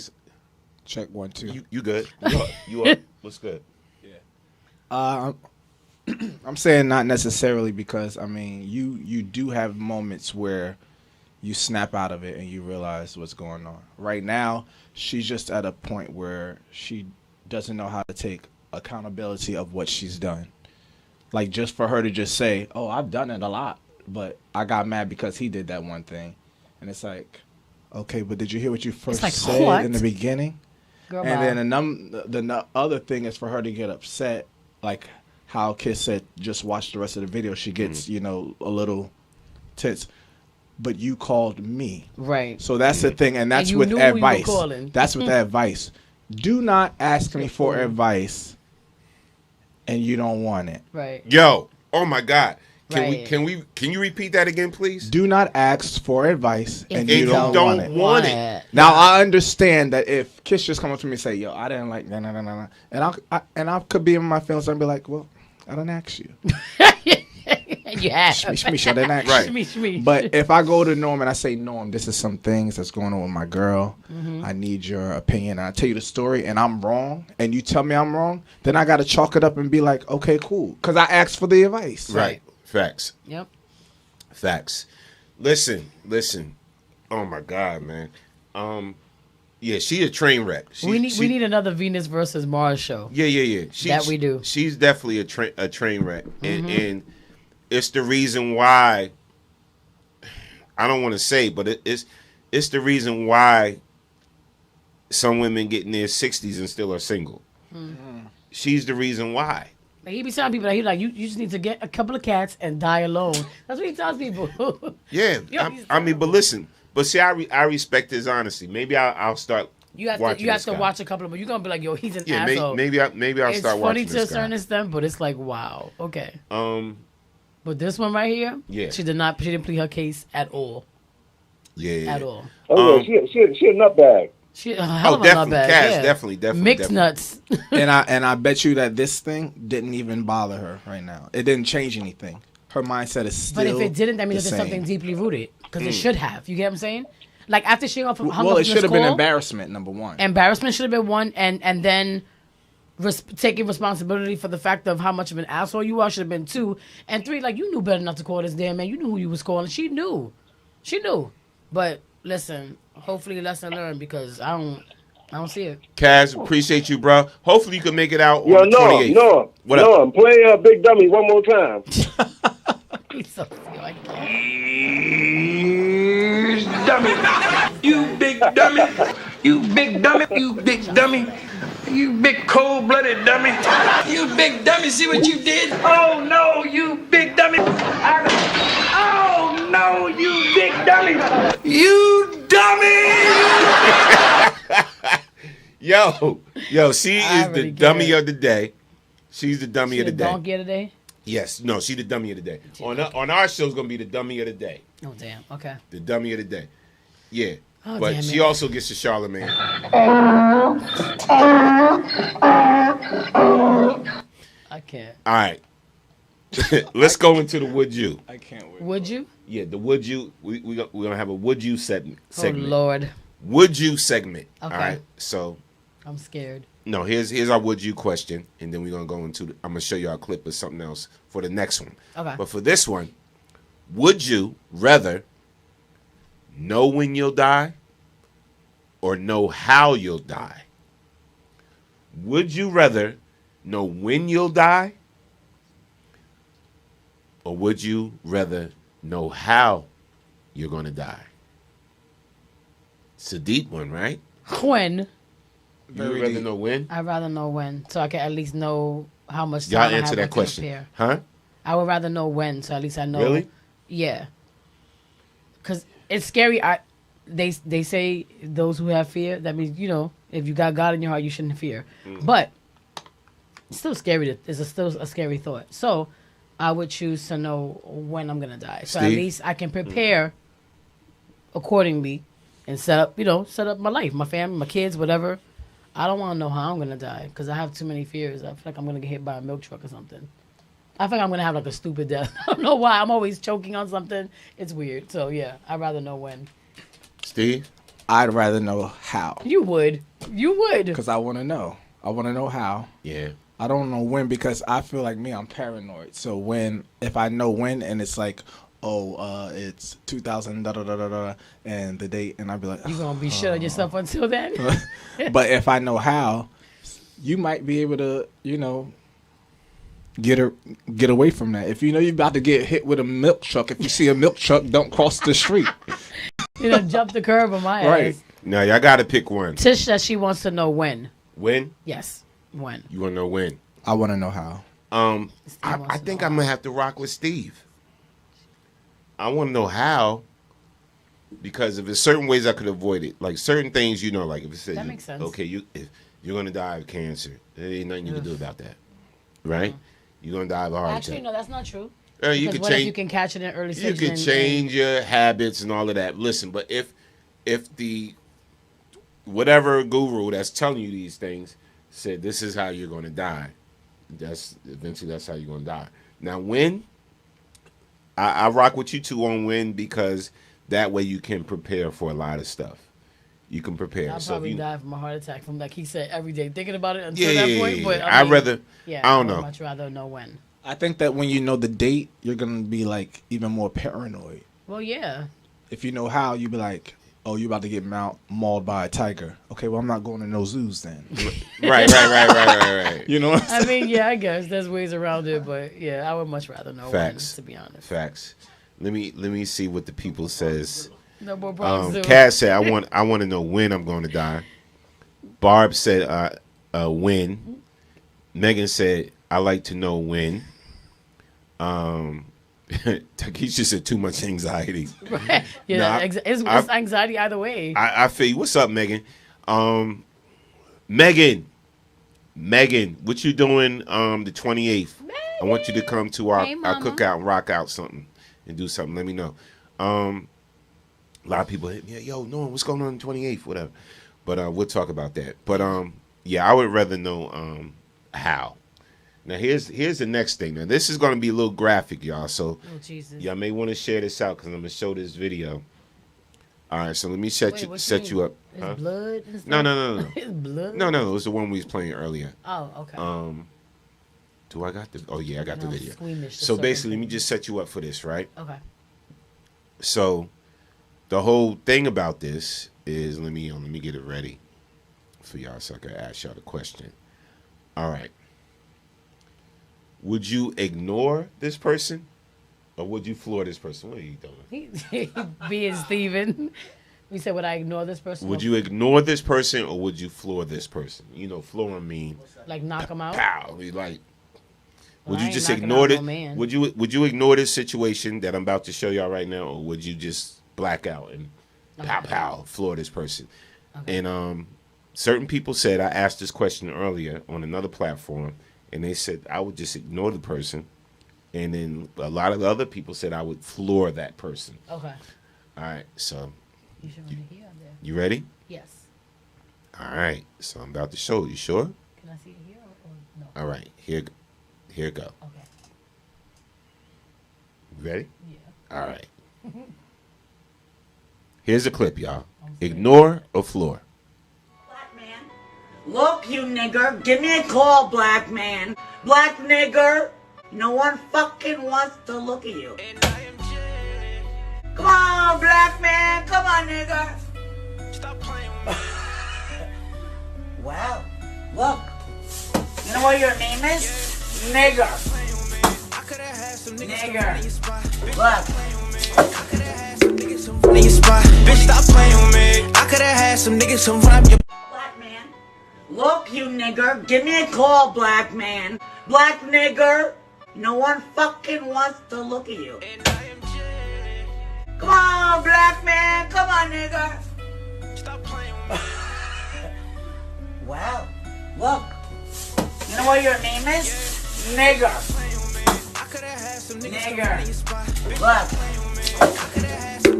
Bitch, stop playing with me. I could have had some niggas some rap your black man. Look, you nigger. Give me a call, black. Look, we gonna talk about this, right?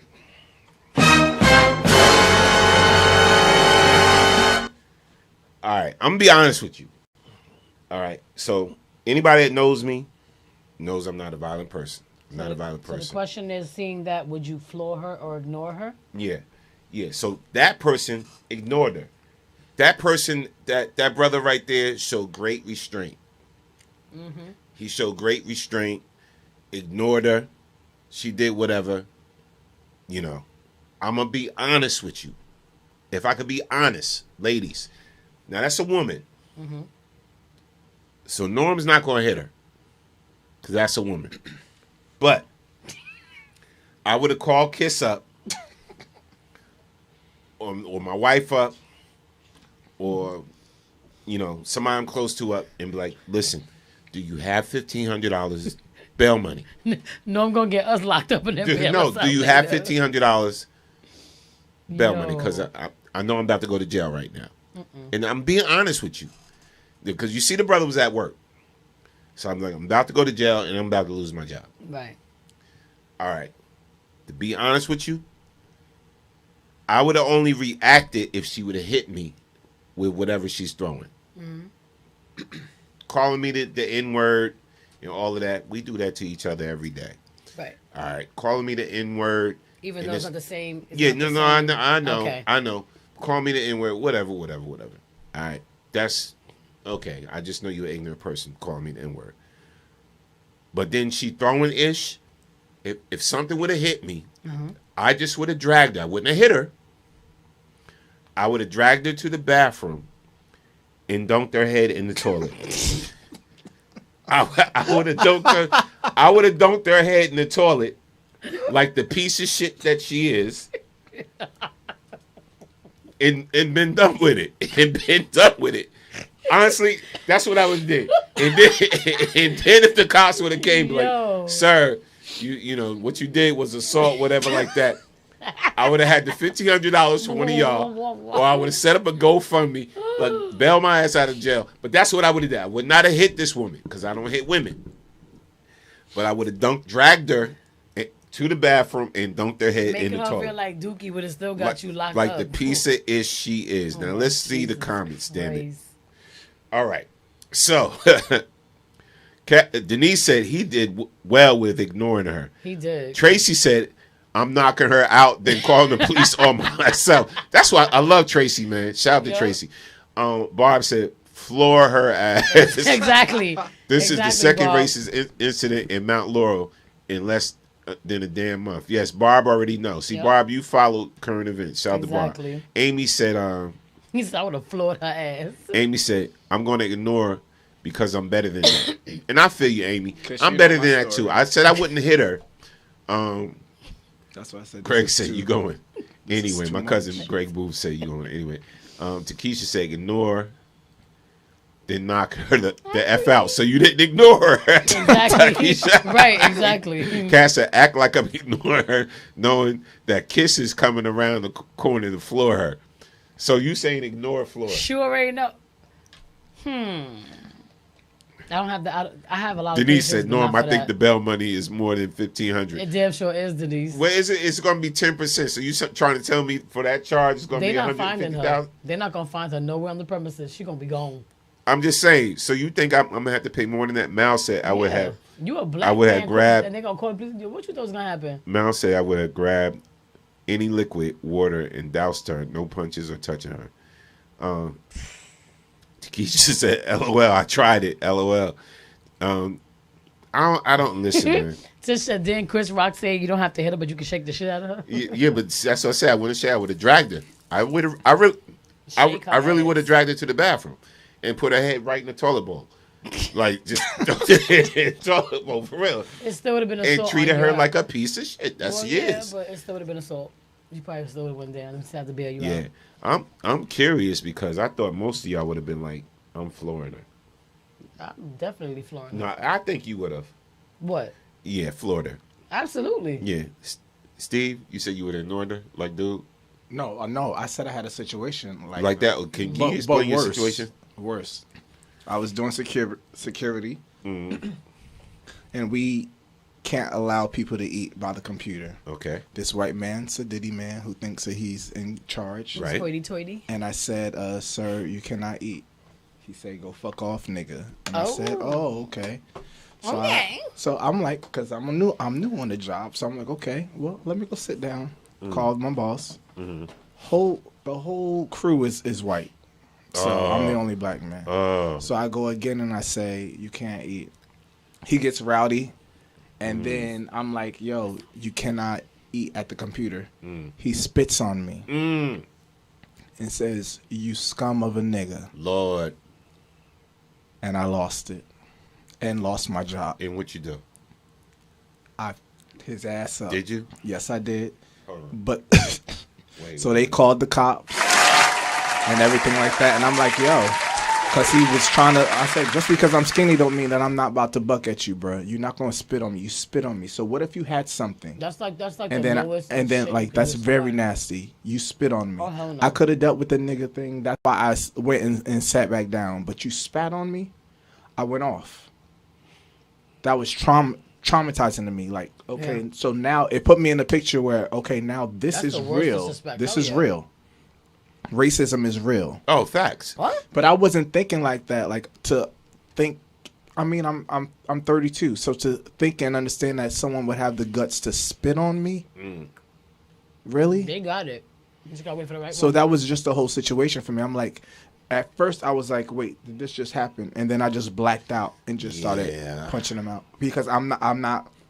We see it in past history and stuff like that. See a dude, but to happen. But when it's in your face, it's different. Right. See a dude. It would have been something different. I was in a situation, and listen, I'm not proud of it. When I tell y'all things that I've done in my past, I'm not proud of it.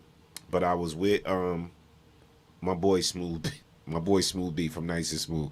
He gonna be mad I'm putting his name in the story, but I'm telling you the truth. So I was with Smooth B from Nice and Smooth, and we was at this hotel and everything because we was doing something. We was working in the studio, so we took the break at the hotel, and this white guy was with us and everything. So the white guy got comfortable enough around me and Smooth B to say, nigga, right? To me, and then said something with my mom's name in it, just out the blue. Like, said something with my mom's name in it. So you know the thing the things that they leave in the hotel or whatever that what's the things you open up like that, the bar things. You said that they're like this. They almost look like a walker.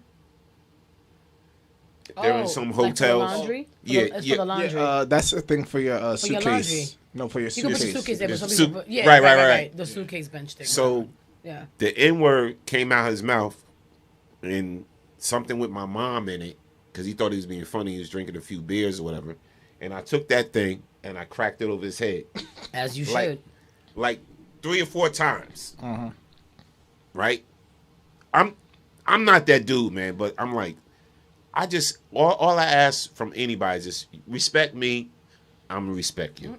Just show me some respect, I'm going to show you some respect. Right. So he did that because he thought we was going to laugh and chuckle and giggle and like it was cool because we brought him into our circle. And he said that, and I cracked him over the head, and then Smooth B stopped me, and my other boy stopped me. That was with him. The other dude that stopped me too, he was white as well. He's a good friend of mine. But you know you don't mess with anybody's mother. But it was the combo. It was a combo thing there's certain things that you can say to me of that I'm nigga, not gonna, like, of the using the word nigga and mama. and Yeah. mom. Mhm. It was a combo effect. But And see, that made me there's grab that, and I started just clocking him. I had to hit him like 4 times. And then my there's boy certain pulled things that me off don't- like you know what I mean? There's certain things the that 4th don't time move. and everything like that. Mhm. And I still feel bad about it. Why? Because I knew dude is not a bad dude. But the same way he knew But you and he felt that it was okay to disrespect you. You know, and we was all drinking. He's not a bad dude, but I'm like, you know what they say when you're drinking? The truth comes out. The truth come out. Mm-hmm. So I felt as though that was his truth. Yeah. And I clocked him. And I was wrong. And it's funny, my boys always bring that up, like, Norm, you just took that thing in the hotel and just whatever. And I felt As bad. you should. I don't feel bad about shit. Yeah, I feel bad. So that was an experience for me. You shouldn't feel bad. I don't feel bad. Like I said, there's certain things that people can say to me that, of course, they're disrespectful and they can hurt, I guess. But it takes a lot for me to have to get to that point. Right. Like I remember going to a restaurant one time in my old neighborhood, right? But it was on Palladino. Like Palladino is known to be like Italian. Mm-hmm. And we grew up over there. We used to go to Patsy's, you know what I'm saying? Like that was the area. But there was one restaurant that opened up, and I went there with one of my girlfriends that I hadn't seen in years, and we met up, that day, and we went to go sit down and wait and see if we could get a table. Mm-hmm. So the girl comes over and she's like, "Oh, how many?" And we're like, "Oh, just 2, whatever." She was nice, but then somebody calls her towards the back or whatever. Like I'm seeing it, but I'm not thinking that it had anything to do with us, whatever. And my friend, black girl, dark skin, right? So we're just sitting there, whatever, and she comes back over and she goes, there's going to be a bit of a wait because, like, we have reservations. Mind you, the place was damn near empty. Mm-hmm. There had to have been at least 7 to 8 tables open. So we're thinking, okay, they're going to just see this, whatever the case was. So now she comes with this cockamamie story about how, they have reservations and it's going to be a longer wait than normal. So my friend's like, well, how much of a wait? Like, we can wait if it's not, like, over an hour. Mm. And, she's well-spoken, she's educated, beautiful, whatever. And she goes, well, it's going to be a long wait. She's like, how long? Mm-hmm. She's like, I mean, I don't know, a long wait. Like, we have to wait until... And you could tell that she was making the shit up as she went along. So I'm just like, waiting and waiting. So now the manager comes out, this guy, little buff Italian guy, whatever, but he comes out so nasty. He comes out like, I'm just sitting here watching you guys have this conversation, and she told you about 7 or 8 times it's going to be a long wait. You can either wait if you want to all night. It was the all night for me. Or you could just fucking leave. That's what he said. Mm. Fucking leave. And I was just like, okay, but why are you speaking to us that way, or whatever the case is? He starts going off and blah, blah, blah, blah. So she's like, all right, you know what? Maybe we should just leave. He's like, yeah, get the fuck out of my restaurant, you nigga, blah, blah, blah, blah. And I'm just like, oh, hold on. So that, like, it caught me, but at a point where I was just like, okay, do I react? Do I throw a chair? Because I didn't know what to do. I was just like embarrassed for her. You know what? To the no, no, no, hell to the no, hell to the no, to the no, no, no, hell no, no, to the no, no, hell to the no, no, to the no, no, no, no, hell to the no, no, to the no. Why the rain comes out like he's really saying it? To the no, no, no, no, no, no, no, that sounds like you in the background. To the no, no, to the no, no. I can't. No, go ahead. Continue. But I wouldn't have eaten there after that because no, now we I didn't. think The that thing they're was going to do something to our food. No, the thing was that what he said was already disrespectful. So when he said those words, I kind of turned around and I was like, excuse me? But she was like, we're not doing that. Because she saw that I was getting ready to and she was like, we're not doing that. It wasn't until he was like, yeah, you can get the F out of here. But then it's funny how you say mama, because he was like, yeah, coming out of your dirty mom's nigga. He went in and that's when she picked up the chair, she threw it at him. And we bounced because I was like, we're not getting arrested tonight. It's just the fact that there's certain things that can happen that can push you. You get what I'm saying? Yes. You have to hold yourself in certain situations, and you have to have restraint because people know what they're doing. They know what they know. They know that they can get to you with certain things. But if we allow, like you said, we say it to each other all the time, doesn't make it right? But there's a level of just disgust that comes with it when it's somebody else saying it to you that just completely can't stand you because of who you are. Facts. And that's when it's like, okay, do we let it slide all the time? And like I said, she was cool. She coming from work, a little briefcase, she was chilling. But it was that part. You came out of your dirty mother. And that was, she was like, okay, now she had enough. And then she from the chair over me. I was like, okay, it's time to go now. There's but so much you can take. Facts.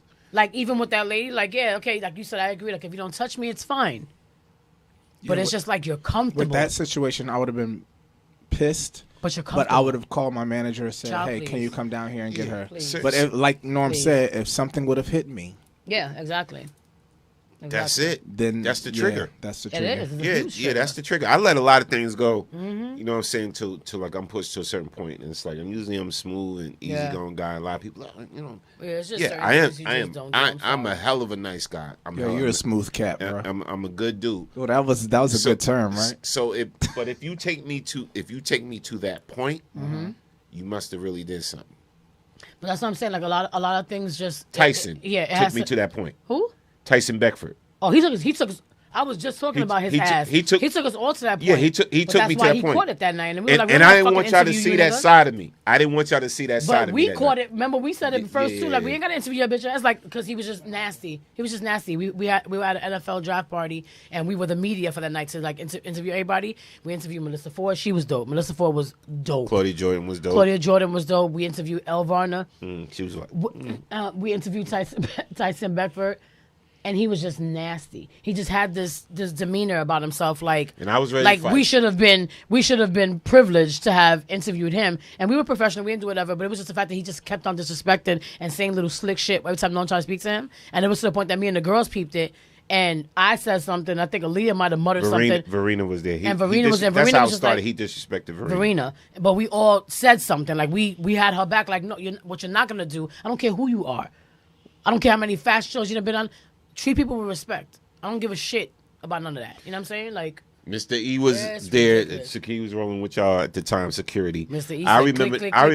He came over there. I remember the exact words. Yep. He was like, "Yeah, I know they sing and you on the radio. Yeah, okay. So what? That's what he said. Yeah. I remember his exact words. And we said, when you walk up a runway half naked with your underwears on, yeah, we don't have to interview you. Yeah. And we shoot him away. And I was like, don't do that. Don't do that. And yeah, so the playing field came out on me. I was ready to just punch him in his throat. You know where I'm from. I don't care. Yeah, I was ready to punch him in Tyson Beckford in his throat. Like, all being, and the corny thing about it was, it was corny as hell. It wasn't but too long ago. He was just on our show trying to promote one of his products, and that's what was so corny to me about it. You know, and this was at an NFL draft party, whatever like that. And everybody else was so everybody cool, was man. peaceful. It was so nice. No, like, it was cool. Everybody was cool. Yeah. But Tyson showed who he was. But I always heard that about him. But I experienced it for myself, you know. And that's for a lot of artists out there. Don't be asking to be on BKS1 and then you let them on in the studio like how we are. And then when I see you in public at a big event, you act like you wasn't just on my show, though. Get it together. But that happened a few times. Remember Eddie Murphy? We ain't going to say his name. Oh, yeah. I'll say it. Lamont Rucker. Oh. Right? So no, because I don't care. Lamont Rucker, a few times I was around dude. Show mad love, whatever like that. And we got to a thing right in Newark. For the film festival. Yeah. In Newark, for the Newark Film Festival. He showed me love at the ABFF and everything. Mad love.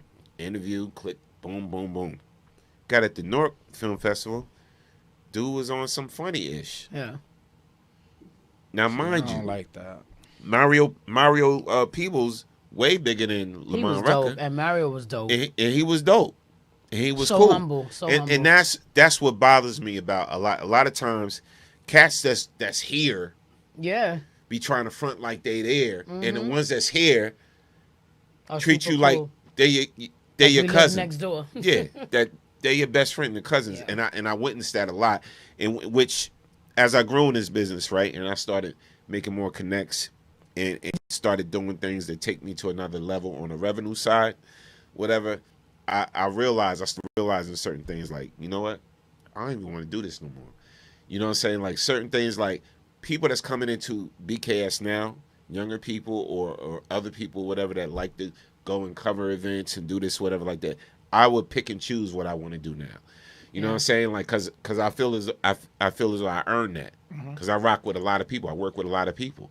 You know, shout out like Whitney Houston's nephew. Shout out to Gary Houston, whatever like that. He calls me Unc to this day, cause he didn't forget that I roll with them. You know what I'm saying? Heavy. And he remembers. And he shout out to him. He got a project out now. He got a single out now. Yeah, Gary. Video you know out. Steve Lavelle. You're a great man. Yeah, Gary. Hey, Gary. I mean, no, Gary cool. Gary cool people. He's great. Gary cool people. We're gonna have him on the show. He's waiting for me to hit him up. He's We great. should have been brought him on. Yeah. A long time ago. Good people, whatever like that. When he had a new project out, he recently hit me up like months ago. He was like, I got this new single out. Video's dope, whatever. I'll show it on the show the next time and everything like that. But it's like, it's funny, man. People that's really not on a certain level will front like they're everything, and the people that's here, you know, will treat you like golden. People get beside themselves. That's because the people that are here feel the need to act like they're up there, and that's the turnoff. But the people that are here, that are up here, are already saying, "I don't need to do that." But that's the thing. That's the misconception for me. But that's the misconception of being celebrity. That's why me and the girls always say we hate that word. And people are like, oh, but you guys are celebrity superstars. I even say it to you. I mean, say like, oh, you're a celebrity. I'm like, nigga, we at my house chilling, having a bottle of Poppy. But I be joking, and you say the same thing. You're a celebrity, and I be like, but I just joke with you. But my whole thing is like, I hate that word because it's like, yeah, like we're in the industry, but we're not industry. You know how many people we've come across that we thought would be nasty and they weren't? You know what I'm saying? Like, you meet people that have been in this industry for so long, and it's like, they probably going to be divas. They probably going to be this, that. And I hate the word diva because diva usually derives from somebody who stank and whatever, and I just don't like that word. I'm going to tell you something right now. So I'm not shocked. I heard things about this person, that Treat person. Treat the janitor like the CEO. That's how you're supposed to. That's it. Let me tell you, Yolanda Adams. She's awesome. Oh, I'm going to tell you right now. She's awesome, man. The realest person that I ever met and interviewed. Her soul is different, man. But the reason why I say that, we started out on one situation where I'm actually teaching Yolanda Adams how to sing a song because she had to perform at the Capitol, right? So it was a song that I wrote and co-wrote with the pinup girls, with Natalie and everything like that. But I had to teach Natalie. her the cadence. Nat. And like the melody and everything like that. She's like, oh, I know you're not a singer. Just give me the rough, how it go, blah, blah, blah. She'll take it from there. You know what I'm saying? So I was one of those producers that, not no singer, but I'd be like, it goes like this, blah, blah, blah. You saw the vibrato? Yeah. Did the vibrato, everything, right? And the finger. And I'm teaching her and Dorinda Clark at the same time. And it's funny. Shout out to the people that took pictures of that because I got memories of that. I like the video of you and Dorinda. It's dope. I need to see this. You never saw the video of him and Dorinda? No, Dorinda is one of my favorite artists. Yeah. I love her. I met her one time and I was like... But listen, I'm teaching Yolanda how to sing a riff at the Capitol building in D.C., right? So that was a big moment for me, right? And she was cool. And she liked my energy. She's like, you got a great spirit, blah, blah, blah, blah. So years go by.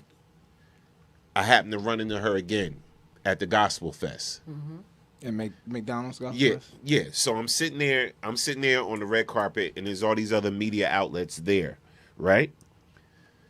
Yolanda walks past Channel 9, NBC, this, that, whatever. She remembers me.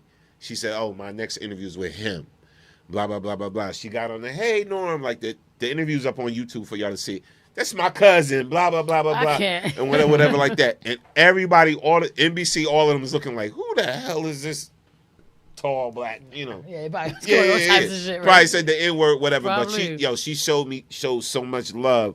And it turned out to be a great interview, a dope interview, and she was dropping so many jewels on that. Mm-hmm. And I just figured, I said, yo, she's real, she's down to earth, because I didn't think she was going to remember me from our work in D.C.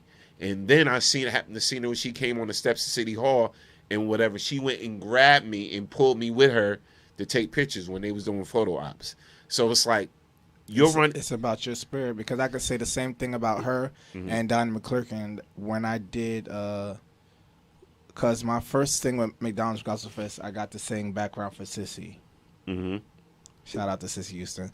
And then Curtis was like, okay, so you're going to sing in the choir behind Yolanda and Donnie. And so, me being young, this was like me being 15. And I'm sneaky because I'm in the back. I'm backstage, and I see all of these artists. I've never been backstage before, and I see Yolanda Adams, Donna McClurkin, Melba Moore, Vicki Weiner. So I'm knocking on doors. Right. I'm 15, so I'm knocking on doors, and Donnie answered it and was like, "What's up, nephew? Come in." Never knew him. Call me nephew. Yolanda was like, "Oh, hey." It kind of threw her off. She was like, okay, why is this child back here? Right. But she took me in.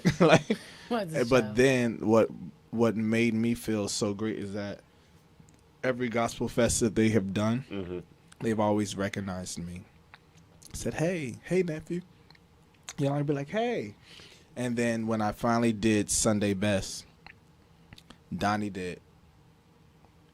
So I already knew that he remembered me. And Yolanda just kept smiling. That's dope. But and see, it was just like, there's a different type of energy when it comes to like gospel artists or whatever. And I'm not saying everybody don't have their thing with them. You know what I'm saying? But you just know that when you walk into a room full of certain people, you're not gonna get that industry ish. You feel what I'm saying? But like that time with Homeboy, like that. I think that was one of the first times in a long time that I was disappointed by somebody, and not because I thought so highly of him. Like I wasn't one of those girls. I was like, oh, it's Tyson, he's so fine. I never thought he was that great looking, to be honest. But it's just the fact of, it's just another example of why do you need to be that way? You know what I mean? Like why does, because you have a name and you've done all these things, give you the right to treat people like so unfairly and to be so disgusting to people. Yeah, what people don't realize I never what they do that when it comes to celebrity. I hate that was that my word, biggest fear about being signed and whatever, that people were gonna be, that was gonna be the misconception every time they met us. Do you think that it's the people around you though as well? Yeah, I think it's a combination of a lot of stuff. See, celebrities gotta realize it's just a job. But listen, in order to make you want it and to bring up your dollar amount, your team around you has to make you come off like that. Yeah. Your publicist, your management, whatever like that, almost has to make you unreachable, untouchable, all of that. They're supposed to make you like that. It's part of their job. So I know the backside of it because I worked for labels before and did stuff like that. And it's like they have to make it like, oh, when Allure walks out, whatever, like that, you can't speak to them, or just push them to the side. Just push them to the side. But no, but listen, that's how the camp around you is supposed to make you seem. You know what I'm saying? And we always shut it down. Yeah. Always. But that's how the camp around unless you. we knew that we in danger, or like we felt that it was something awful with them. But you know what? Sometimes I've been around y'all, and I worried for y'all about. You know what I'm talking about. You know things I'm talking about. Like certain females that just show up every time, and I'll be like, I'm nervous. Yeah, but males like the movie premiere. Yeah, like no, you gotta. That was just walking with us to the. Let me tell you, real talk. People are crazy. But when when I understand, but when I'm in a situation where I see things like that, but I see that everybody else around me, right? If I see that everybody else around me knows these people or they're familiar and they feel like, oh, they're not a bother, whatever. That's just how they are, because it could be different situations as to why. You know when you're in danger. You know when you're in a situation, you're in a predicament where you're unsafe, right? Or you know that somebody that's right in front of you, just because how they show up and how they speak and their demeanor, you know that it's an unsafe habitat. You get what I'm saying? Everybody's not like that. Sometimes. And because of the fact that we're from New York, like we told y'all when we first got signed, we were on the freaking top 100 billboards, number 4 at the time, on the train, going to Times Square, chilling in Toys R Us, buying. And people are like, and they're recognizing us like, what the hell are y'all doing here with no security? We're like, we're from New York. What does that mean? We're from New York. Leah's from Brooklyn. I'm from the Bronx, Manhattan. It was so hard for us to get accustomed to the celebrity shit. That's not who we are. That's the thing to get accustomed to, but we have to be aware. Just like me, I know. Just like you, Certain just like Norm. Norm is very well that he has to be comfortable and understand that people are out here that you'll post a flyer and people are just going to come because you're going to be there. Yeah, absolutely. And because they want to be around you. They want, just like when Will Smith walked down that red carpet and the reporter was about to say something and the reporter kissed him. Tried to kiss him on his lips. I remember that. And he slapped him. Yeah, I remember that. So you never know. Yeah, but that's what I'm talking about. Like there's certain situations. I mean, of course you never know, right?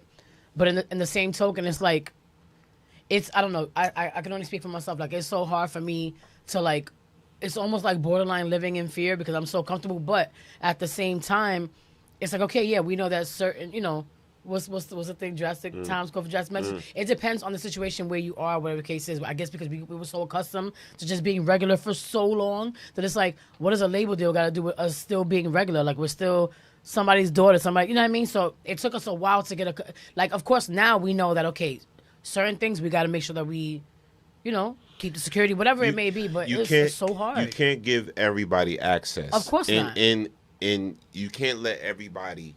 There's certain people you got to leave out here, and there's certain people you can bring in here. I got a question to ask you. Yeah. And as an up-and-coming artist, I know she hates me saying that, but as an up-and-coming artist, my friends, the people that in my circle, you guys, are allowing me to understand that you're starting to get known. People are starting to know you. And so I'm, like she said, I'm not used to that. I'm not used to going out to open mics or events to see people and they're like, oh, Steve Lavelle's in the building. Right. Or even I had a situation where I went to North Carolina and the host was like, Steve Lavelle is here. And I'm like, what does that mean? You guys know me, like you know me? I mean, I've done things, but I don't take it to that extent. So what is your, for me, this is for me and you, what is your, and even you, what is your advice for as me growing as an artist and starting to understand that people are following you, people are loving you, and people are starting to know you, and that you can't go to every event that you want to go to that you would normally go to because now people know who you are and they follow you and they're buying your music and all this stuff. Don't ever get to that point, and I'm saying this for you. Don't ever get to that point. Long as you acknowledge that, you start to know that. Damn, it's like that. People know, who I am, whatever. Because at a certain point, and think about it, right? So it's like I don't have no platinum records like Allure or whatever. I wasn't on Sunday's Best or whatever like that. But I've done a lot of things where people see me associated with a lot of people.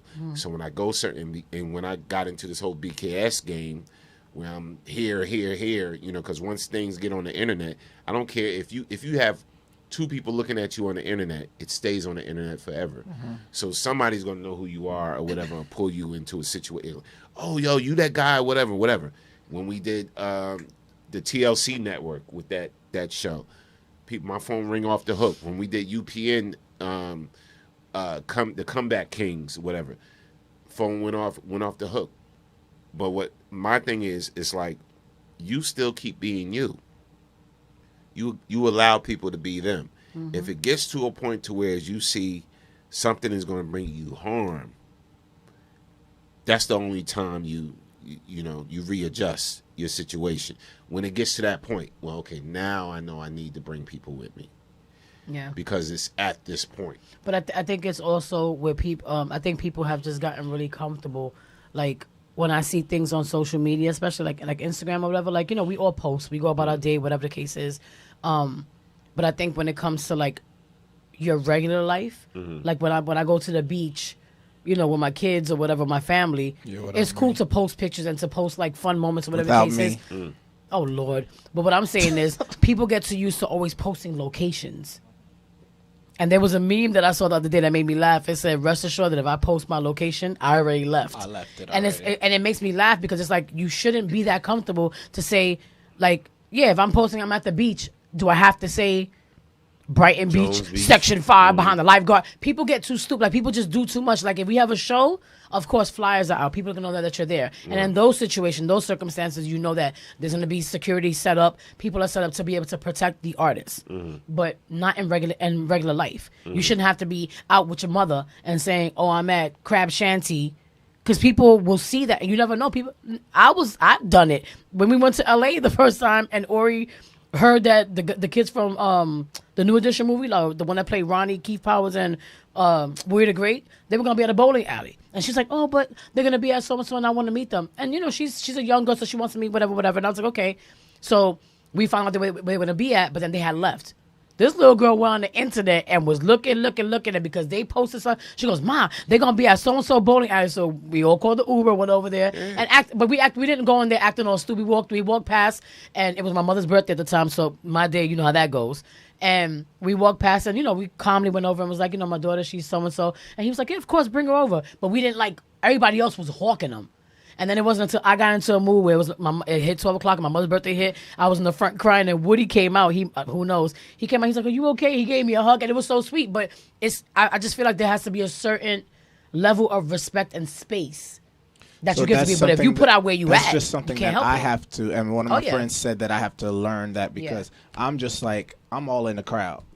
Your problem is that you think that because you haven't hit a certain plateau of your life that people aren't hip to you. That people are. Right. And it's okay. It's okay for people to say, oh, it's Steve Love, because you've done enough things for people to notice, like, okay, even if he's not on the top 100. My first thing that got me, I'm still trying to learn about it. And it's just, I'm sorry, y'all, for this mentor moment. But I'm still starting to learn about it because the Let You Go thing. When A Natural hit me up and he was like, yo, your main, like, people that are buying it and streaming it is in Africa. And I'm like, that's dope. What? Yeah.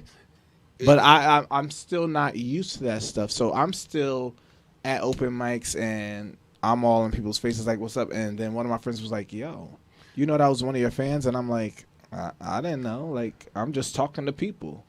7 streaming stations out in Japan, right? You know what they stream? Man Cave Morning Show and the Storm Morning Show.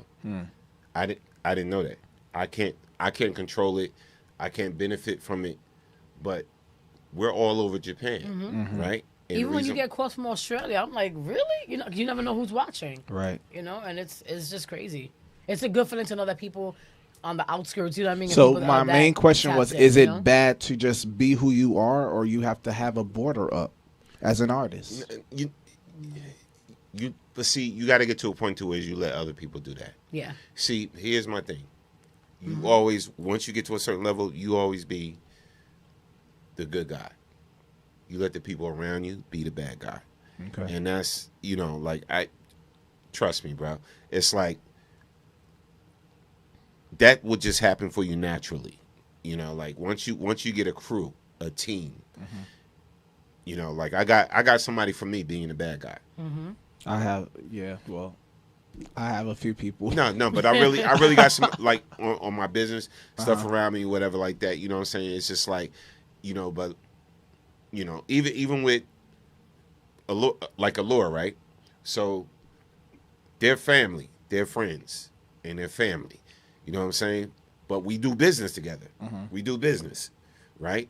So that has somebody being the bad guy, whatever. Shout out to B, whatever. It could be. B likes being the bad guy. But it don't really be be like that. Because it's not, because he's cool as shit. Because certain things, B, even though I'm like, listen, I'm going to deal directly with the girls on this, or whatever, or he'll be like, and I just had to deal with that with one of my people, and she was just like, yo, you're the artist, let me handle everything, and so, and then it's to a certain point to where it's, all right, well, I already know y'all got that relationship, so go ahead and handle it, and blah, blah, blah, blah, blah. You know what I'm saying? Or whatever the case may be, or whatever. But my thing is, you'll know when you get to that point.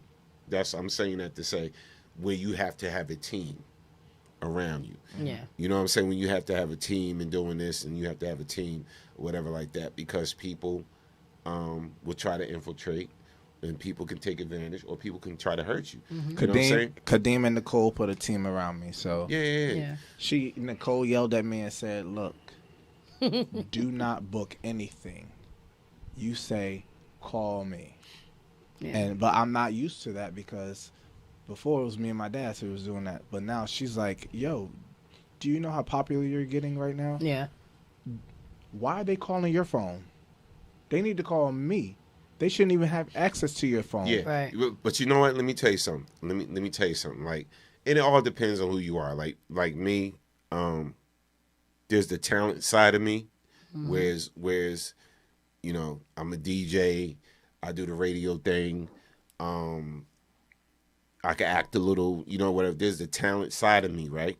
Whereas people see that and they're like, "Yo, man, let me be your publicist, or let me be your manager, or let me do this or whatever like that." And because I know business, I can do the business or whatever. Like, I never let nobody handle a lot for me. Only one person, which is Trish, and handle that for me or whatever.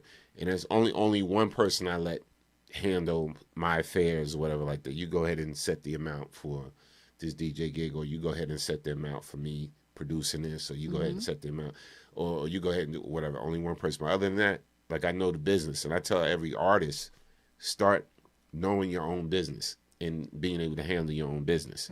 There's some artists, some famous people, actors, like Keanu Reeves, that still ride the train, still ride the subways and the train in New York. He still takes the train. I just laughed because I tell you about my Chris Rock story recently. Because you know the new Saw movie came out, right? So the new Saw movie with Chris Rock in it. It was dope. I liked it. But me and Allie went to go shopping one day, right? A few weeks back, we went to the Ville, like downtown Spring Street. So we just sat down to eat something, get a glass of wine or whatever. And a guy walks by, white shirt, Yankee hat, chilling. And Allie goes, "Oh my God, that looked like what, you know, Allie, what's his name? The comedian that I Think I Love My Wife." I said, "Chris Rock?" And she was like, "Yeah." So I looked, but by the time I looked, he was right like on the corner, but he turned his face. I noticed his profile right away. I said, "Oh shit, it was him." So I was like, "Oh man, I wish I would have known that was him. I would have told him that I loved the movie because I liked the movie or whatever." And not to like embarrass him, whatever. So half an hour passes by. She looks, he goes, "He's coming back." So now he's walking back this way. He has 2 bags, right? Like, he must have been shooting something, but he must have went to go get like breakfast, whatever. My whole thing is, you're in the Ville. You think a Yankee cap is gonna block? He don't have no mask on. People see who you are. So he's coming back, and I'm sitting there. So she goes, "Akisa, stop him, talk to him, say something." and me, again, being an artist, I know what it feels like for people to bother you, even though people do it to us, and it's not a bother, but he's different. So I'm looking at him, I'm like, okay, I met him before, and I know he's not really with the shits. His brother, Tony Rock, is cool as hell, because we've been to, like, you know, comedy shows and stuff. So Tony's been on BKS 7 times. Yeah. So he's coming back, so my ding-dong ass turns around, and I go like this in my chair. I did. So I turned, and I'm smiling at him, but he's walking, and I was like, the movie, but I'm going like this, like giving him eyes. He was like, like, "Bitch, don't you say my name out loud," because there were people there, but he gave me the face, and I automatically did. I respect that. I said, "The movie was good, though." And he turned back around, he was like, and he winked, you know what I'm saying? But it was cute. But I knew he wasn't with the shits. Like, don't bother me. He was by himself as well. He was by himself. Yeah. But my thing is, like, you're by yourself and you have bags. Like, where are you going? You could tell he was going somewhere, but he was like a thief in the night. Like, you couldn't stop him.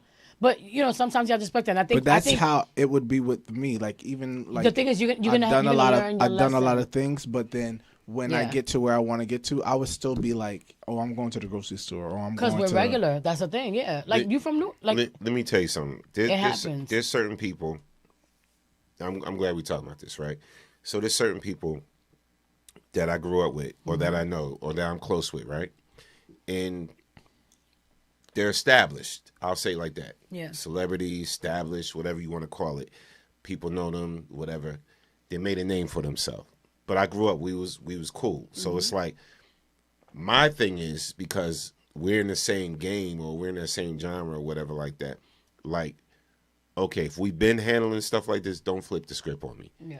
Don't do that, because that turned me off. Like, there's people, when you start telling me stuff like, because I got a friend or whatever, and right now she's booming right now overseas with this particular record, right? But I've known you, we rocked together since we was yay high. So now you got this buzz or whatever like that. You got this buzz or whatever. And when I call you now and ask you, okay, somebody wants you to do X, Y, and Z. It's for this amount of money, whatever like that. Whatever. Go call John and talk to John about that, whatever like that. But wait a minute. My thing is, John worked for you. So I'm telling you about this already and what it is. You go talk to John. I don't know John. I don't want to talk to John. Right. That's how I feel with any situation. If we cool like that and we've been handling business like that, because now I don't want to get broad no money or whatever like that. A lot of situations come to me where I can get people money. I don't want to get no. And she probably listening because I had me and her had it out. Right.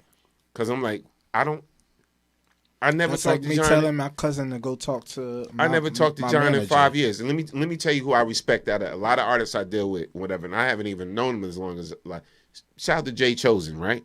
Jay Chosen got a manager. I hit Jay up about a job and whatever like that. And it's like Jay Chosen is the type of dude that I would go out and get gigs for days because I could do it. Because people come, they look at BKS now like an agency. You know what I'm saying? So it's like, hit up Jay, whatever. And he already told me before, yeah, I got my manager now. When I met her, she cool people, whatever like that. But he let his manager know. But if my man need me for something, I'm going to rock with it. I'm going to do it. I've been rocking with him for a minute. He good people, blah, blah, blah, blah, blah. And I hit him about something, whatever like that. He didn't turn me to his manager. We handled it, whatever. He said the price, whatever like that. And we talked about it, and boom. It's like you got to, everybody. That's just like when we you did can't the treat festival. everybody the same way. You can't treat everybody the same way. Once you start making the person that rocks with you, like the stepchild situation, that person don't want to rock with you no more. So I'm very aware of that right now because I'm dealing with. I just got an artist a gig, right? It's a whole group of dudes. They're very popular. I don't want to put their name out there. Just got them a gig, right? They live out in South Jersey. Just got them a gig or whatever like that. Dude was like, I said, here you go. He gonna hit me with the.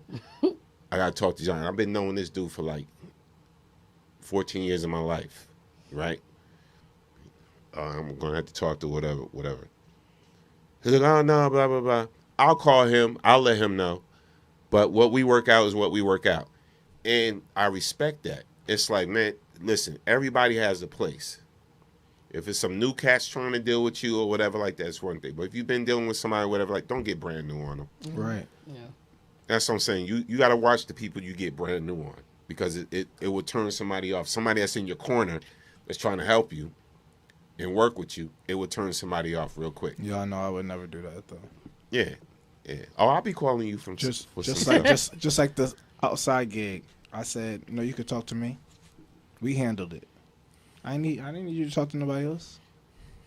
Everybody's different. That's just that. Everybody has their own shit. Yeah. I mean, it's how you deal with people, and you got to watch because then like you'll get to a point where you think you're on top, but then when you get back to that same level you was, those people where you looking for gigs or you looking for things and stuff like that, whatever, and then that person you try to play with, oh no, with blah blah blah blah blah, whatever, they ain't going to deal with you. You know what I'm saying? So it's like be mindful for like how you handle people, how you treat people, and who's been rocking with you for a while. You got to be mindful of stuff like that. Don't get brand new on them. Especially because I had a situation where I did a show at a middle school, and of course they bigged me up. And so after, I sat down. They had everything, like my picture for them to sign for the kids, and I literally signed every autograph. And the people that was around me was like, "Yo, you need to do a cap." And I said, "No. Every kid that's in this line right now is about to get." Okay, I don't know what's happening right now. I'm listening to you. Every kid in this line. No, but I just didn't know what was going on right now. I felt like it was like a. He's a mess. I can't. I signed it for every kid. For every kid, I signed it for every kid, and I feel like that's probably the artist that I'm gonna be. Like, if someone's in the line, I'm not gonna want to leave. Like, I'm gonna want to wait till everybody gets what they need. And you remember Mr. E.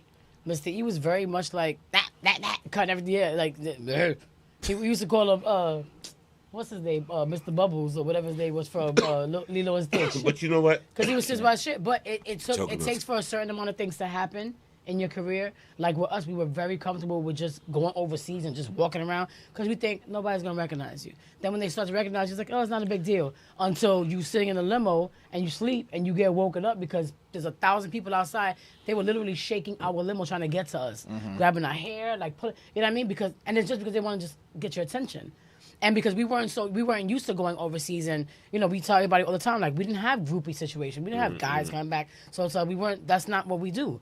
We were cool with whoever we were cool with, and we would have fans coming to the hotel. They would find where we were with like photo album for us to sign. And when you start seeing stuff like that, at first it's cute because it's like, yo, they love you, they want to see you sign a thing. But when you start seeing people popping up, and it's like, why this nigga behind the bush? It makes you think like, now you gotta start being a little bit more. No, but you know what I'm saying? But like, see, you have tight knit with yourself. And maybe you have to. Maybe I shouldn't say this. I shouldn't put too many secrets out there in the game, whatever like that. But a lot of it's perception. Yeah. So a lot of times, sometimes you should have security, because if you don't have security, it's like, okay, you're very accessible. So you don't want to allow people, if you're in this game, to know that you're too accessible. Yeah. But shouldn't security be like, if you're okay, then you're okay? Like this one time when I met Beyonce, and security guard was like, but she was like, it's okay. When they do it, it's different. When they do it like that, it's different. But you shouldn't be too accessible. It's like, especially when you're at a certain stature. You know what I'm saying? You shouldn't be too accessible, because everybody think, oh, it's easy access for them. Then they start seeing you like they ain't nobody, or they just regular folk, whatever, whatever. Like, so you have to. That's why I said your team is really supposed to do all of that for you. So if you got, like, to me, every artist that's should have a publicist. They should have management. There's business management, there's road management, there's publicists, there's performing management. There's a marketing person that should be handling your social media and everything like that. Like me, I'm that dude that, if I was your manager, you'd be like, damn, Norm got me going to rehearse. I got to rehearse. I got to do this, whatever like that. To me, when I seen Whitney Houston at her level still go to a vocal coach, at her level, before things went awry, at her level, I was like, no other artist, no other group, no other whatever could tell me ish about how it should be done. Because she went to a vocal coach, she had vocal training, she had her PR had this in line, her marketing team had this in line, her management had this in line, whatever like that. Like they were stickler. Her crew around her was sticklers for certain things. So when I see people that think like they, like, yeah, I'm about it, I want to be about this business or whatever like that, and you don't have a routine because you think you got it. Yeah. There's some people that think they just got it. I can get up in the morning, I can sing, I can do this, I can do. They ain't got to rehearse. They ain't got to do this. They ain't got to do that. They ain't got to do none of the normal stuff with it. They ain't got to work out. They ain't got to do none of that. I saw it firsthand how it goes down. I'm like, wow. All right, she got this when she was at her top. She still had a vocal coach. She still went to rehearsal. When we did The Voice, they still made sure, even though we were all great singers, the top 50 that we were in, then the top 30, they still made sure that we saw Romeo Johnson, and he was the background singer for Michael Jackson. We saw him every day. They were like, just because y'all think y'all can sing, he's here. Y'all will be scheduled to see him. That's when I realized, I was like, okay. Not only was I, before The Voice, I was giving lessons. So then I realized, well, geez, I'm giving lessons. I need a vocal coach too. So that's what, and so from then on, that's just where I've been. You have to, because it keeps you on point. You know what I'm saying? Like certain things just keep you grounded and keep you on point. You know what I'm saying? You got some of the top stars, man, that still got do their training and their vocal coaching, their physical this and their that and their that. You know what I'm saying? It's like, if this is your business, this is what you really want to do, and that's your craft, you should be doing it. I had artists back when I was working with artists, that would fight me tooth and nail about, well, I gotta get in the studio for and do this. Why I gotta do vocal exercises? No, you good. Why I gotta do this, whatever like that, man. There's certain type of discipline. I don't care where you at. Yeah. Like, and what you doing, like, you still should be following. So I don't know what's on the agenda but I got one more question, I promise. And I'm sorry, callers. I'm sorry. But so with all that being said, being in the industry, how do you deal with your significant other being able to handle everything that's going on? Meaning your emotions, the stress, the practicing, the shows. You tell them from the door what it is, right? You tell them from the door what it is. And then sometimes you take them so they can see what actually goes on. You know, your significant other, you may need to take them to the recording studio, right? So they can see it's tedious. That don't help. It is tedious. And no, I'm just saying they need to see it, right? I did that before, and the girl was on her phone like... Exactly. And it turned me off. It made me be like, okay, so she's not really interested in... They need to go to rehearsal. They need to go to a rehearsal to see it. You rehearsing for a show and you practicing dance moves. They need to see all of that, whatever. And then, if they can't deal with it, bro, shut it down. Yeah. Bye. I hear you. But they need to experience it. It's not that easy, though. No, I know it's not that easy, but they need to experience it. Like I told, before I got married, I told Sandy, look, this is what I'm be doing. Sometimes I got to come down here, I got to redo the whole station, or I got to do programs, or I got to program, I got to do this. It's tedious, or whatever, you know, I got to do this with shows, or whatever like that. I'm not going to be around all the time, whatever. And, you know, or getting prepared for an event. Like, she saw actually the work that I did for the Cedar Brook Park concerts and everything with BKS and everything like that, and saw how, whatever, and she was like, wow, you know, but she jumped right in, and she found her part, you know, and sometimes your significant other got to be willing to jump right in and play their position and just find their part or how they could help. If somebody is more of a hindrance than a help to you, then you need to cut them off. Amen. And I'm gonna say that again. If somebody's more of a hindrance to you than a help to you, cut their asses off. So how will you know if they're just with you because of your artistry? You don't know. You don't know, but you could feel it. You know, you could feel it. You know, when things are not going great for you, see how they treat you then. Mm-hmm. You know, when it's not looking like you that star anymore, or you the man anymore, see how they treat you then. I feel like when you're at a certain point, like, for example, like saying, like, when you go to the studio and the person just sitting there, like, whatever. If a person can show that lack of enthusiasm or interest in what you're doing at that point, then imagine what later's going to be. Later's going to be even worse, because then it's going to be, well, we're going to wait to see what happens. And when it starts to flourish, now all of a sudden you off your phone, that's when people really start to show their ass, and they show, like, what their interest actually is. It's not you, it's what you do and how they can benefit from it. And it's funny because, like, I think about this conversation, and I honestly cannot recall maybe one person that I was with in a relationship, maybe two, that actually came to the studio. They weren't necessarily, like, you know, one was an artist, but I don't think I've ever had situations where I felt like the person was just with me because of that, because they had their own thing going on or whatever the case was, and the support was there to a certain extent, right? With some. But if I felt from the very beginning that I didn't think that you were supporting me, period, even in the smallest of stages, then I already knew that was going to go. You get what I'm saying? So you just have to really pick and choose. You have to be able to have a keen sense of knowing, oh, this person really ain't in it for the long run. They're not in it to see me first and to help me to build and do whatever. People are just here for the ride and to see what they can get from it. And once you realize that shit, that's it. You answer your own question. They usually answer the questions for you before you even, you know what I'm saying, before you even think about it. And you have to put yourself at a point where you don't, how we say, stop trying to see the good in everybody. And when you see a red flag, notice that it's red. It ain't green. It ain't yellow. It's fucking red. But let me tell you, there's certain all right, I already know I'm going to get a text after this show. Oh, but, Jesus. Nah. But listen. We good now for I know you're listening. We're good now. We're good. We're all right. Oh, Jesus. No, it's an artist. It's an artist. Oh. But listen. Listen. Let me sip my wine. Listen. When, like what you just said, you're gonna get those people that come into your life that's you're in a relationship with. Either they get it or they don't.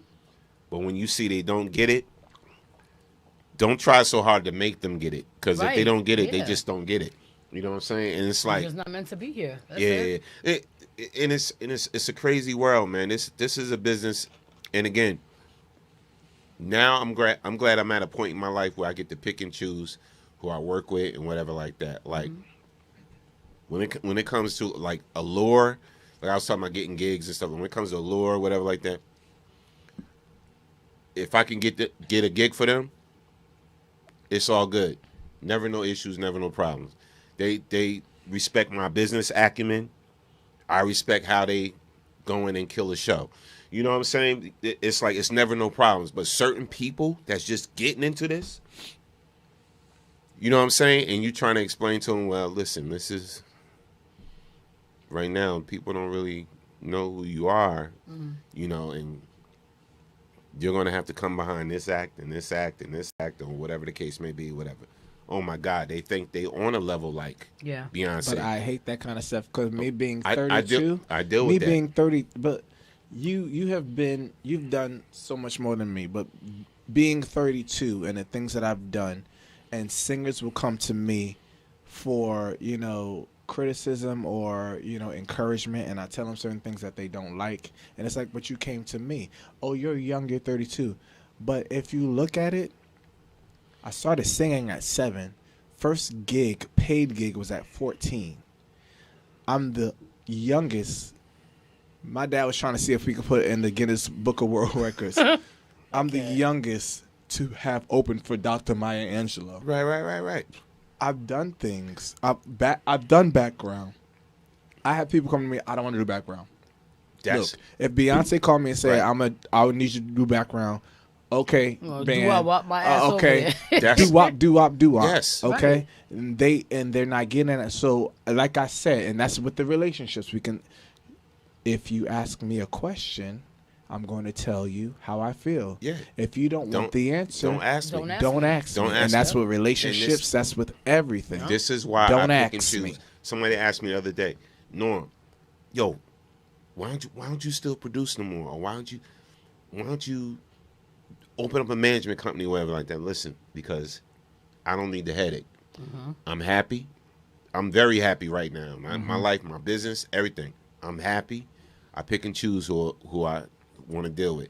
And I'll be honest with you, I only, like, far as getting shows or gigs or finding things and doing stuff like that, I only do it with seasoned artists. I'll only do it with Allure or like a Full Force or Foursome D's or somebody like that, whatever. Put me like on the list. There's a lot of other artists like, Norm, I know you do shows and people tell you about shows and whatever, and you can get people, blah blah blah. Can you put me on? And I look at them, and then I ask them for a certain thing, like, well, okay, can you at least give me a promo picture so I can send it to this particular client or this promoter and can you give me a song and blah blah blah blah blah. And they'll give me like a picture off their Facebook, like a BS picture off their Facebook or whatever. And I'm like, no, I need a promo picture. I explain to them what it is. Well, can you go get a professional shot taken? Simple things. You know what I'm saying? Like simple things. Can you get me the finished version of this that I could let the promoter hear? I'm just laughing because I feel like that's the reason why Norm is where he is. Like whenever I've been in the room when opportunities come and Norm will get a phone call and he'll put the phone down and be like, all right, I know for this I'm gonna hit up Steve. I know for this I'm gonna hit up Jay Chosen. I know I'm gonna hit up Riff. I know because he knows already what he's dealing with. He knows that if he calls us, we got promo pics. He knows if he calls you, yo Steve, can you da and we'll send it over right. It might not be right away all the time, but you know what you're dealing with when it comes to certain folks. I don't have to. Why I gotta pull hair just to do you a favor? I don't have to explain. I'm looking out for you. I don't have to explain y'all, right? No, I know. And this, I'm not. First of all, I'm not disrespecting any other artist that's on to come up. It's whatever. a teaching lesson. But I'm just saying, I don't have to explain Allure if I'm trying to get them a gig, or I don't have to explain like full force or forcing these or whatever like that. It's because they put in their work. And that's what I mean by that. They put in their work. Certain artists feel as though they don't have to put in their work. And don't even have like a record out. Like a record out, they got a little notoriety on the corner, on the block, on the gram. They got one YouTube video, and that's what they're pushing. Like, I'm like, come on, man. Like, I'm not trying to be funny. I'm just saying that's what it is. Somebody actually, you know me. I don't care about putting my. Somebody actually said this to me the other day. Oh, you getting them gigs or whatever like that, but you know I do the same thing. You haven't got me a gig. I'm so glad the camera ain't on me. Do you got a? First of all, do you got a record? And the person that's saying this could name 5 Allure records, right? And I'm like, you don't have anything out there. You have to build your brand. But that's the thing. Some of us as artists, and I'm putting myself into it because I have had times to do that, and you know that too, and you know that as well. That I've had times where we don't in anything. And I'm going to bring it back to the relationships because that was the main thing in this whole thing. But in relationships, in friendships, in our business-wise, as far as artistry, we don't like to be checked. We don't. So when we get checked, it's about either is this person loving me because, like, are they checking me because they love me, or are they checking me because they're trying to embarrass me? And that's how we automatically go to. But I already know that if Norm come to me and say, Steve, I'm telling you this is what you got to work on. I've been watching you. I've been seeing this. And also, it's also a way of how you say it as well. But if Norm says, Steve, you know, I've been seeing it. It's been a little slacking. I've been wanting to get you on gigs, but what's going on, bro? You good? How are you emotionally? What's happening? You could say, you know, Steve, you know, for instance, you could say, Steve, this green light been out for a while, but where's the music video? You did Let You Go. You did Asylum. Where's green light? And it would be a way of you checking me, but in the right way. Right. But if certain artists would be like, well, why you at? Man, listen. Certain things like that. But so that's as artistry. We have to understand that. As artists and people like us in this circle, we understand that. Did you say artisan? No, I said as artists and people like artisan. What in the hell? Hell no. The word is artist. When you're speaking about multiple singular, it's still artists. Okay? Now artists. I hate people that do that shit. But with us, we understand that life happens. Mm-hmm. But at the same time, even though we know that life happens and shit happens, like Norm's a perfect example. He calls me on the humble, like, what's up with you? Mm-hmm. He has a really, really keen sense. He's like one of my girls, and I'm not trying to play you. But he just has like that intuition, like that woman's girl's intuition. Mm-hmm. When he'll come and be like, yo, Kiss, you good? Because I just feel like da-da-da-da. And he always catches me out there. I could lie if I want to, but I'm not. I don't. But at the same time, you need for people to be able to say, okay, like you said, you slacking. What's going on? Yeah. Get your ass up, go do what you gotta do. Right. Even though we understand that life happens, you still need those certain people, and you could probably count them on maybe 1 or 2 hands if you're lucky. But that are gonna check you, like you said, they're gonna check you and say, look, we get that this is happening, but you know what you're supposed to do. You gotta keep going. All this stuff that you sitting on and that you sitting here letting fly by you, and you know everybody else is doing it, and look where they going. They probably ain't worth shit. Cause we say it. There's a lot of artists out there that is like, really? But because they put money behind it, they invest and they do whatever, they seem like they're making a name for themselves. But that doesn't help when you really don't have the talent. So when you have talent and you got people like Norm who he'll be like, listen here, nigga. He'll call me and be like, look, he don't pussyfoot. The one he does, and I could say that. He'll call me and he'll be like, don't lie to me. Like, he gets in because he knows me. Mm-hmm. The same way the girls know me. You know what I'm saying? We all have different. But that's a real friend. But that's a real friend. That's a real exactly. friend, but a real friend who knows the business and who wants to make sure that your business is straight. But even like you said, even because we started about relationships, even with relationships, the person that you're with might not know the business, but if they know you and care about you enough, then they'll learn certain things. But you know who's for you and who ain't for you. From the very beginning, it ain't hard to tell. It's not hard to tell. You got 4 eyes. You ain't got 2. No doubt. I'm just saying. We both got fours. I'm just not I wearing my can't other see two. you right now because I took Put the them back glasses on. off. Shout out to everybody on checking in. Yo, real quick, man, before we bounce out. Oh, wait a minute. Wait, we bouncing out already? What? People? To everybody? Oh, no. Oh, Wait, we leaving already? Oh, we was, no. Oh, heck no. We was in good convo. No, we leaving already? Well, I mean. Yeah. It's like after 1 o'clock. Yeah, it's about 1 o'clock. I want to give again. You should do it live for everybody that wants to come on your phone.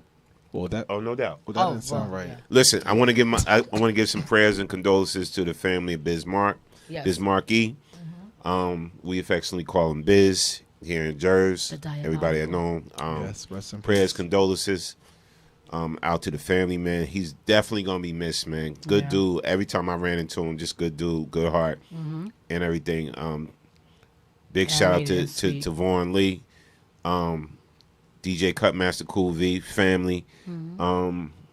Bro, I know you dealing with it. You going through it.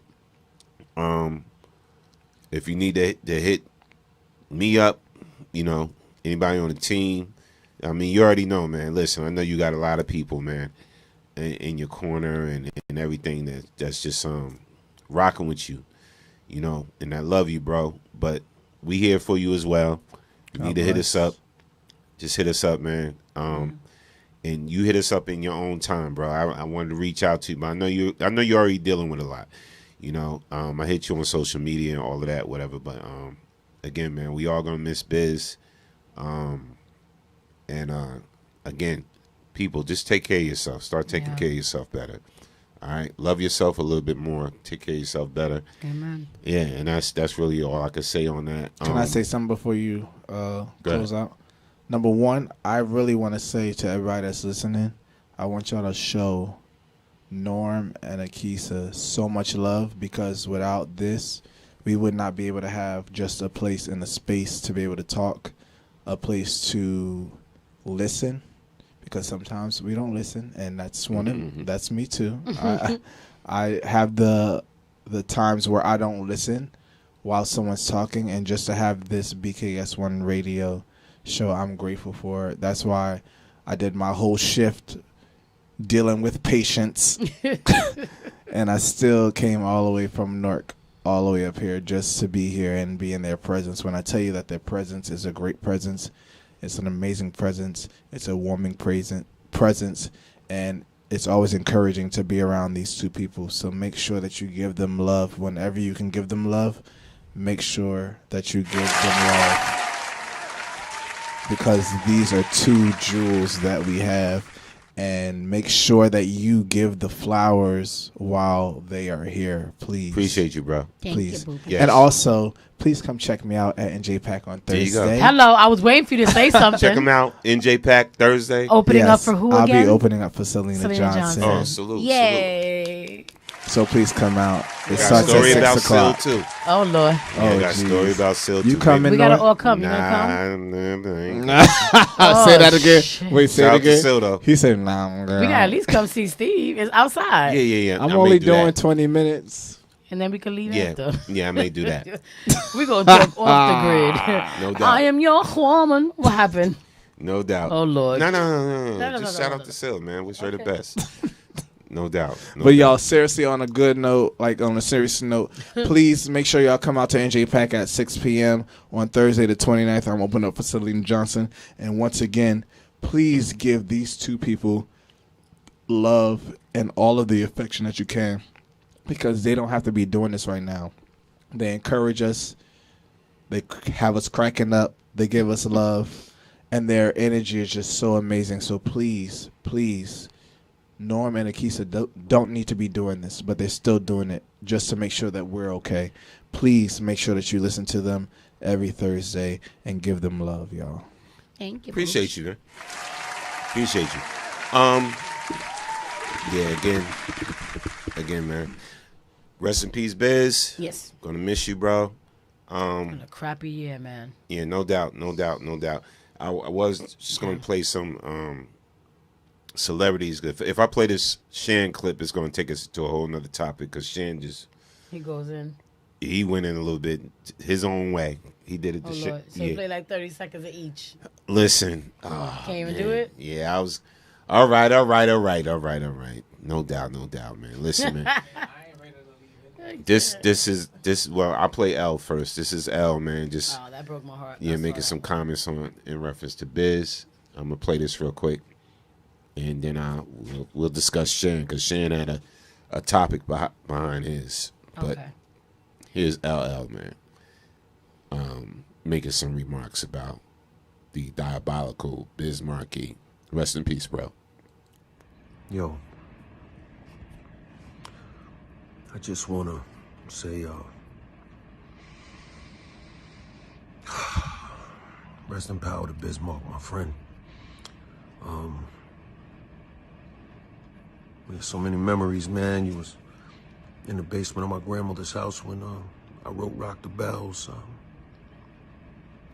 Used to always hang out back in the days and be running around on Queens and Long Island. And I'm glad we got to do what we got to do towards the end, some of the things we got to do, man. And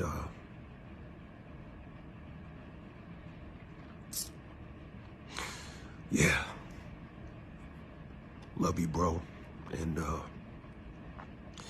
want to send love to all your fans, millions of fans around the world, your family. Send my love to your family, to your wife, your management. And rest in power, bro. All right? Love you, man. Peace. Yo, I just want to say, rest in power to Bismarck, my friend. Yeah, man. Shout out to LL. Yeah. Any memory I have of Biz is always great. I was just telling Keisha, there's a club called Rendezvous in Plainfield, New Jersey. Shout out to Tic Tac. That's what we call him. He's known as DJ Tactics now. Shout out to John L. That's funny. Real name Liam Ray. And we used to all be in that club at Rendezvous with Biz and Vaughn and everything. And that's some of my good memories. And Biz used to beatbox, and everybody wanted to battle Biz, like John L. and everything, and DJ Tactics, Tic Tac. But they didn't really want to battle him. They just wanted to beatbox with him. You know what I'm saying? And I just wanted to rhyme over his beatbox and everything like that. But we got some good memories. And DJ Cheese is up in there in Rendezvous and everything. So that's like some of my fond memories of Biz. I mean, we've been at events together, Hip Hop Awards, in New York, given by the Fearless Four and everything. And we've been at other spots like Cedarbrook Park and all of that. He's rocking out doing shows and everything. Vaughn Lee's always been like family with us growing up. Vogels, Big Beat Records, all of that. But again, definitely condolences to the family. Yeah. Now, Shan's take on this, Shan is a different type of dude. Mm-hmm. His thing is, am I crying for me or am I crying for Biz? That's Shan's thing. So we're going to go into that. And here's MC Shan reflecting on Bismarck. Not going to listen to the whole thing, but we're going to listen to some of it. Here we go. Okay. One time for your mind, two time for your soul. It's your man Shizzle. And it's a lot of y'all motherfuckers out. Well, not a lot of y'all, but a few of y'all. Yo, Shan, you ain't said nothing about Biz. Well, let me tell you something. I've already had come to terms about Biz a long time before you motherfuckers even knew anything. I came to terms with the shit, okay? I was privy to certain information that y'all wasn't, but it wasn't my business to talk about. But I can tell you this, as much as people were saying, oh, Biz is doing better, Biz is in rehab, he's talking, he's doing this. Since the day Biz went in the hospital, I haven't seen a thumbs up or eye blink from Biz, so I can't fucking actually get here and tell you anything and say, oh, Biz is doing okay. Because I've never actually saw that since he was in the hospital. But also know things that I've, you know, oh, he's in rehab, but I've never seen Biz since he was in the hospital. And like I say, I come to grips with his situation because my son was in the same type of situation where the doctors asked me if his heart stops, do you want to resuscitate him? Now you gotta come to the question, am I gonna resuscitate my son and be stingy for myself because I want him here, but his quality of life is not gonna be a quality of life that he would enjoy? So I made the decision to tell the doctor, if my son's heart stopped, don't bring him back. Alright? So now with the Biz situation, knowing what the fuck I've known for so long, am I crying for me, or am I crying for Biz? I say that I'm be crying for me. I would be happy that Biz is no longer in pain. And people wouldn't have liked the things that I would have said to Biz if I could have got to his ear. Because if I could have got to his ear, I say, Biz, if it's too much for you, go ahead. Don't worry about us. We'll be okay. We'll be okay. I just don't want to see you in no more pain. We love you. And I know you want to hold on for us, and we want to hold on for you. But if it's too much, we'll see you on the other side. People wouldn't have liked to hear me sit there and talk to my friend like that. Because I'd be stingy to want my partner to be here in the quality of life that he was living in. For him to still be on the planet Earth, and it's not the Biz that I know, and it's not the, just to see him nodding his head and blinking his eyes, and that's not a quality of life. So who am I crying for? Me, or am I crying for Biz? Am I rejoicing the fact that he's no longer in pain? Not in a rejoice that I'm happy he's no longer here, but I'm happy he's no longer in pain. Period. So don't ask me about Shan, you haven't said nothing, because this is what I would say. I've had to make that decision where my decision was to have somebody. Wow. Deep. Yeah, that hit close. I understood where he was coming from. Yeah. I understood it. At a time like that. I understood it. Because people worry about the wrong things. People always worrying about what everybody else is feeling, whatever case it is. Like, right. Nobody wants to see anybody that you love die. Mm. But when it comes to a point, I mean, shit, I watched both my parents take their last breaths. You know what I mean? Right. So, yeah. For me, I could have been, I was very selfish in a way, but then again, it's do we want them to still stay here and be in pain? You know what I mean? Like, certain things could have been done, especially for my father when my mother hit a little bit. Oh, what's so crazy? If it's not for y'all, I would forget. And I don't mean forget because I don't care. Mm.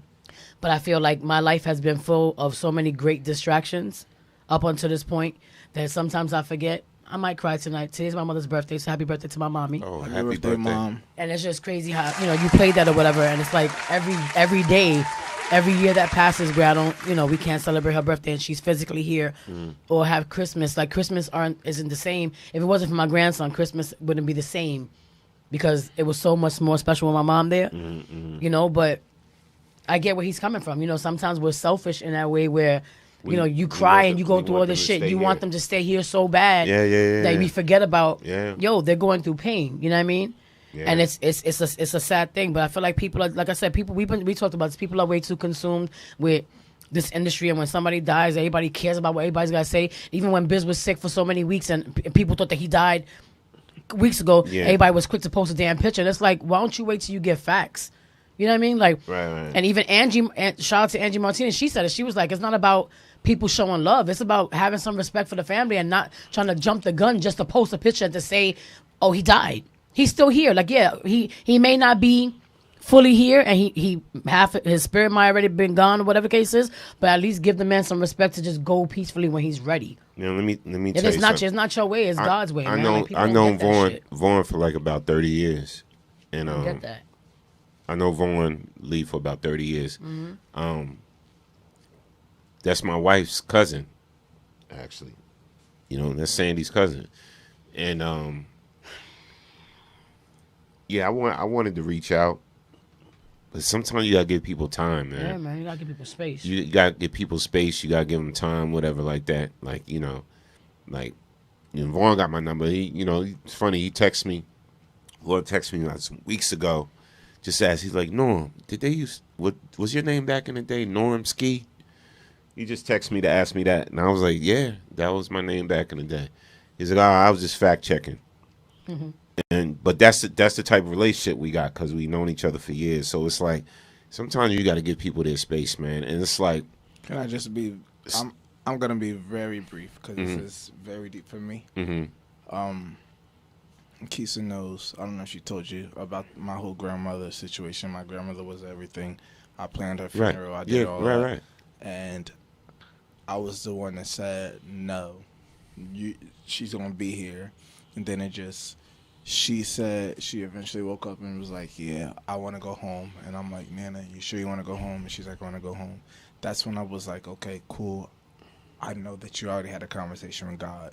You already know that whatever conversation y'all had, it's not going to overpower my conversation. Right. But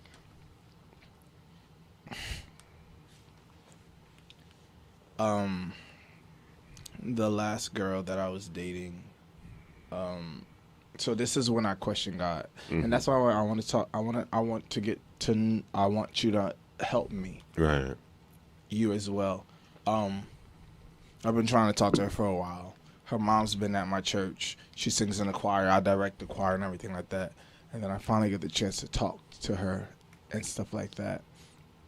And her mom is a doctor, and she's like, I'm just letting you know, she is allergic to a lot of things, yada, yada, yada. And then she just texts me and says, yeah, she's dead. And I'm like, I just got the chance to talk to her. And no. And I'm like, no. And I called her, and she was like, yeah, you're supposed to be my son-in-law. And I'm like, I don't know how to, you've been telling me for 2 years that, yeah, I want you to date my daughter. I want you to date my daughter. Her daughter is this big platform person on Essence. She's been everywhere. People that are watching that know me, they know who she is and everything. I'm not going to put her name out there like that. I saw everybody posting. I forgot her name. Yes. Forgive me for that. But Aisha. Her name is Aisha. Aisha. And Essence just did some big thing on her. And they didn't know that me and her were talking. And because we didn't think that we needed to let people know. This is not your business. Right. Her mom knew. Some of her friends knew. And so her mom just was calling me, and I'm like, what's happening? And she's like, yeah, she's dead. And I'm like, so when I finally get the chance to talk to her, this happens. So it was a whole bunch of confusion. So am I okay? No, I'm not okay with that situation. I'm really angry, actually. And so what would be your advice if someone starts talking to somebody as far as physically and relationship-wise, and then they disappear? Not as far as they want to disappear, but as far as they're passing away. They pass. How would you handle that? Because I don't know how to handle it. I still don't know how to handle it. There's no manual for that. So listen. One, what she said. There's no manual for it.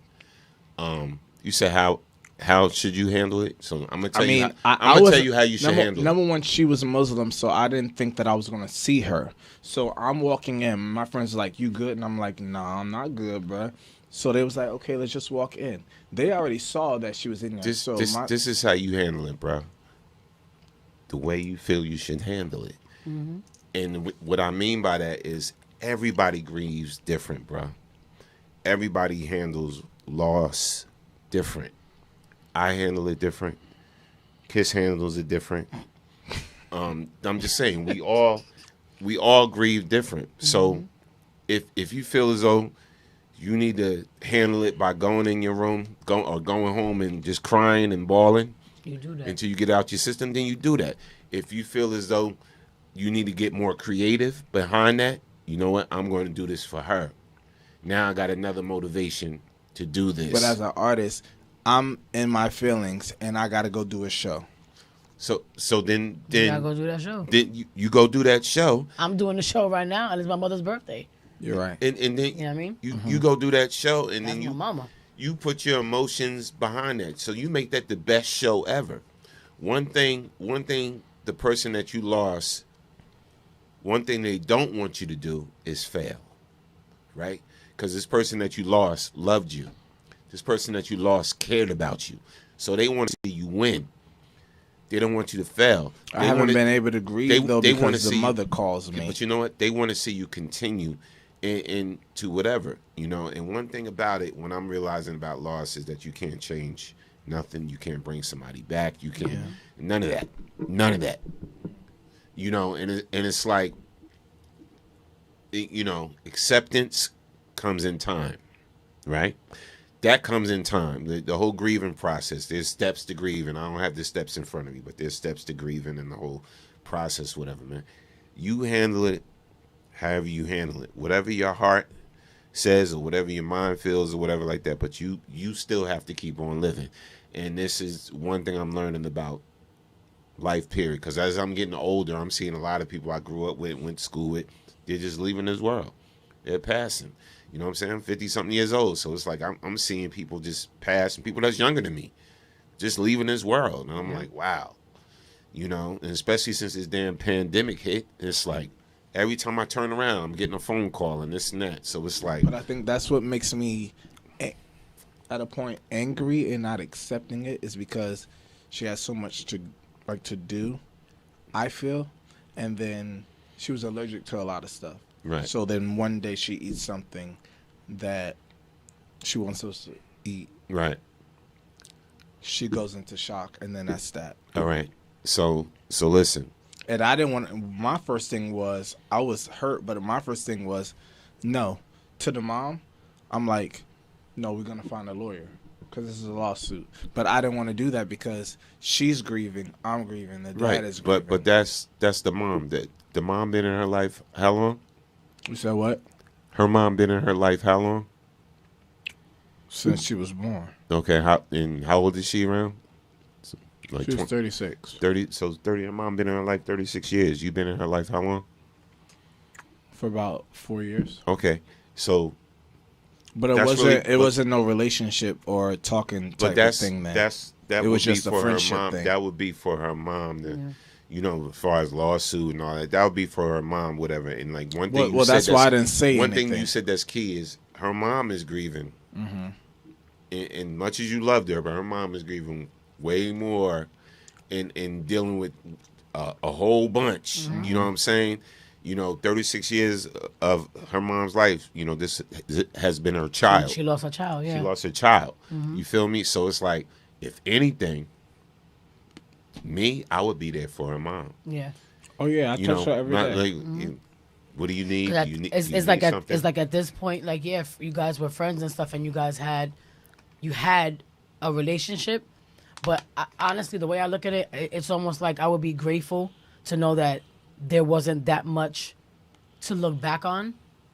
It's almost like that almost had kind of situation where it's like you feel bad because you never know what could have come from that. But at the same time, it's like imagine if you had to dwell on memories and dwell on pictures and dwell on anniversaries and dwell on birthdays, shit that I got to deal with every day. Right. And it's not even every year. Like for me, I literally, my mother, my father, my grandmother, I thought, you know? And it's like you wake up every day and you figure like, okay, how can I make them proud today? I know they mad about this. I know they mad about that. They probably pissed off about how, you know, it could be anything. Those are my thoughts every day is how do I function and fix what's going on. You know what I'm saying? My only thought is that it was like, bam, it was like right, like you're right there. And then, didn't my Caribbean come out a little bit? You are stupid. I said you're right. Right. You're right. Right. You're right there. And then you get the call from the mom. Mm-hmm. And the mom's call was, she's dead. And I'm like, Is everybody okay? Like, what's happening? She's dead. Yeah, but that's life. We can't help it. Yeah, bro. But not everybody, and that's what we as the people have to understand, that you may be able to handle something different, but not everybody handles things the way that you handle what I'm saying is, you know me, and you know I can't handle shit. Mm-hmm. I don't take death. Grieving for me is not an easy thing. Mm-hmm. You've seen it, as you see it every day. Mm-hmm. But it's just one of those things where it's like you have to put yourself in a point where it's like you just got to put an H on your back. Like, I'm for real. Like, even like today, I'm grateful that I'm here. I'm grateful that I get to go to sleep for a couple of hours. I wake up, I go see the girls, we do the podcast. You know what I mean? I'm keeping busy. And I literally, like, for the past few years now, it's always been, I call Leah, like, oh, I forgot, or whatever. She's like, but don't say you forgot. You know, you were just busy. Maybe that was a good thing. But then when it hits me, it hits me. Mm-hmm. You know? And when it hits me, I cry. I do what I got to do. Right now, the fact that I haven't started crying right now. Which you're not going to. I'm not going to, but it's also because there's other things going on right now that are also painful.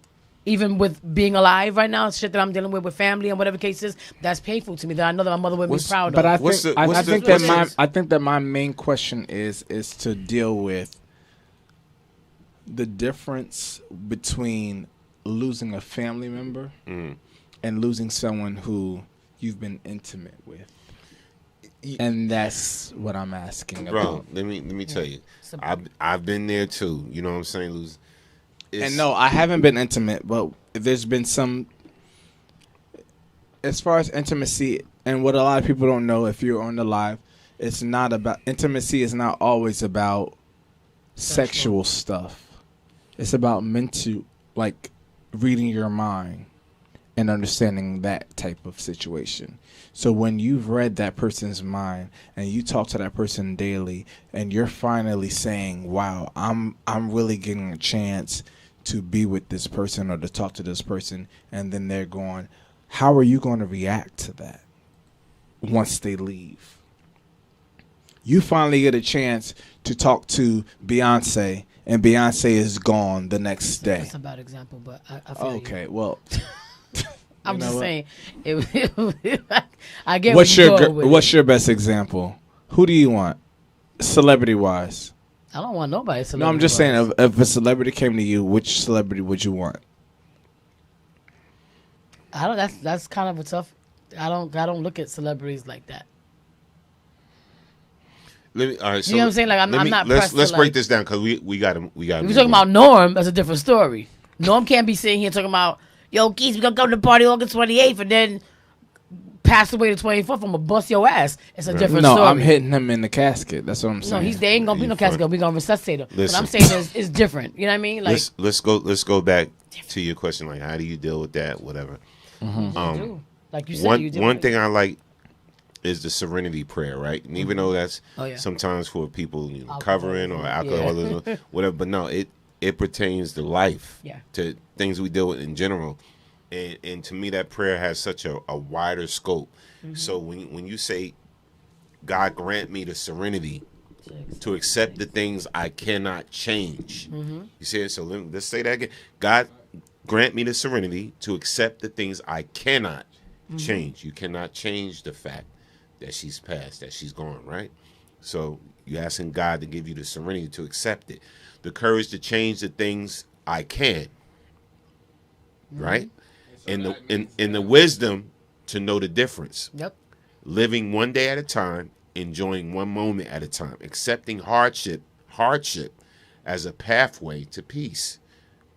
Taking, as Jesus did, the sinful world as it is, right? Not as I would have it. Trusting that you will make all things right if I surrender to your will. Yeah. Right? So that I may be reasonably happy in this life, because you're still in this life, right? And the fact that you're still in this life, there's people in your life that still love you, right? Your parents, your friends, family members, and supremely happy with you forever in the next. You feel me? But that's the thing, and that's my last question was going to be to you, and I know we gotta go, but that was my last question. My last question was, and I asked my pastor this. My pastor is, on bed rest right now, and God bless him. But my question was, and I wanted to know, because even though I love God and I love I'm a minister, right? So I still got questions. So my thing, and I still joke around about heaven. Like I just posted that thing, like, what happens if I come up to heaven and someone should be like, "Oh, I know you lying." Right. I posted So my thing is, she was Muslim. I'm Christian. My mindset, and if anybody in the caller room wants to say anything, my mindset is, they all say when we all get to heaven, but are the Muslims going to be with us in heaven, or like what's happening? Here's I'm confused. Thing, I'm just being honest. So as a Christian, saying this. So here's the thing. So if you're a Christian, you know this. If you're a Muslim, you know this. Listen. Will I see her again? And I'm gonna say this. Of course you are. I'm gonna say this, right? And I'll take whatever heat. Y'all can inbox me, whatever. There's one God. There's just one. Some call him Allah. Some call him Jehovah. Some call him whatever. You know what I'm saying? It's like there's so many different names, right? There's one God. One thing you said, she's a Muslim and I'm Christian. You're a human. She's a human. But in reality, we don't know where we're going. You're a person. No, listen. You know listen. where you're going. If you think there's different corners, whatever, and this is one thing I hate about religion. This is why I don't practice religion. Yeah. Right? I don't practice religion.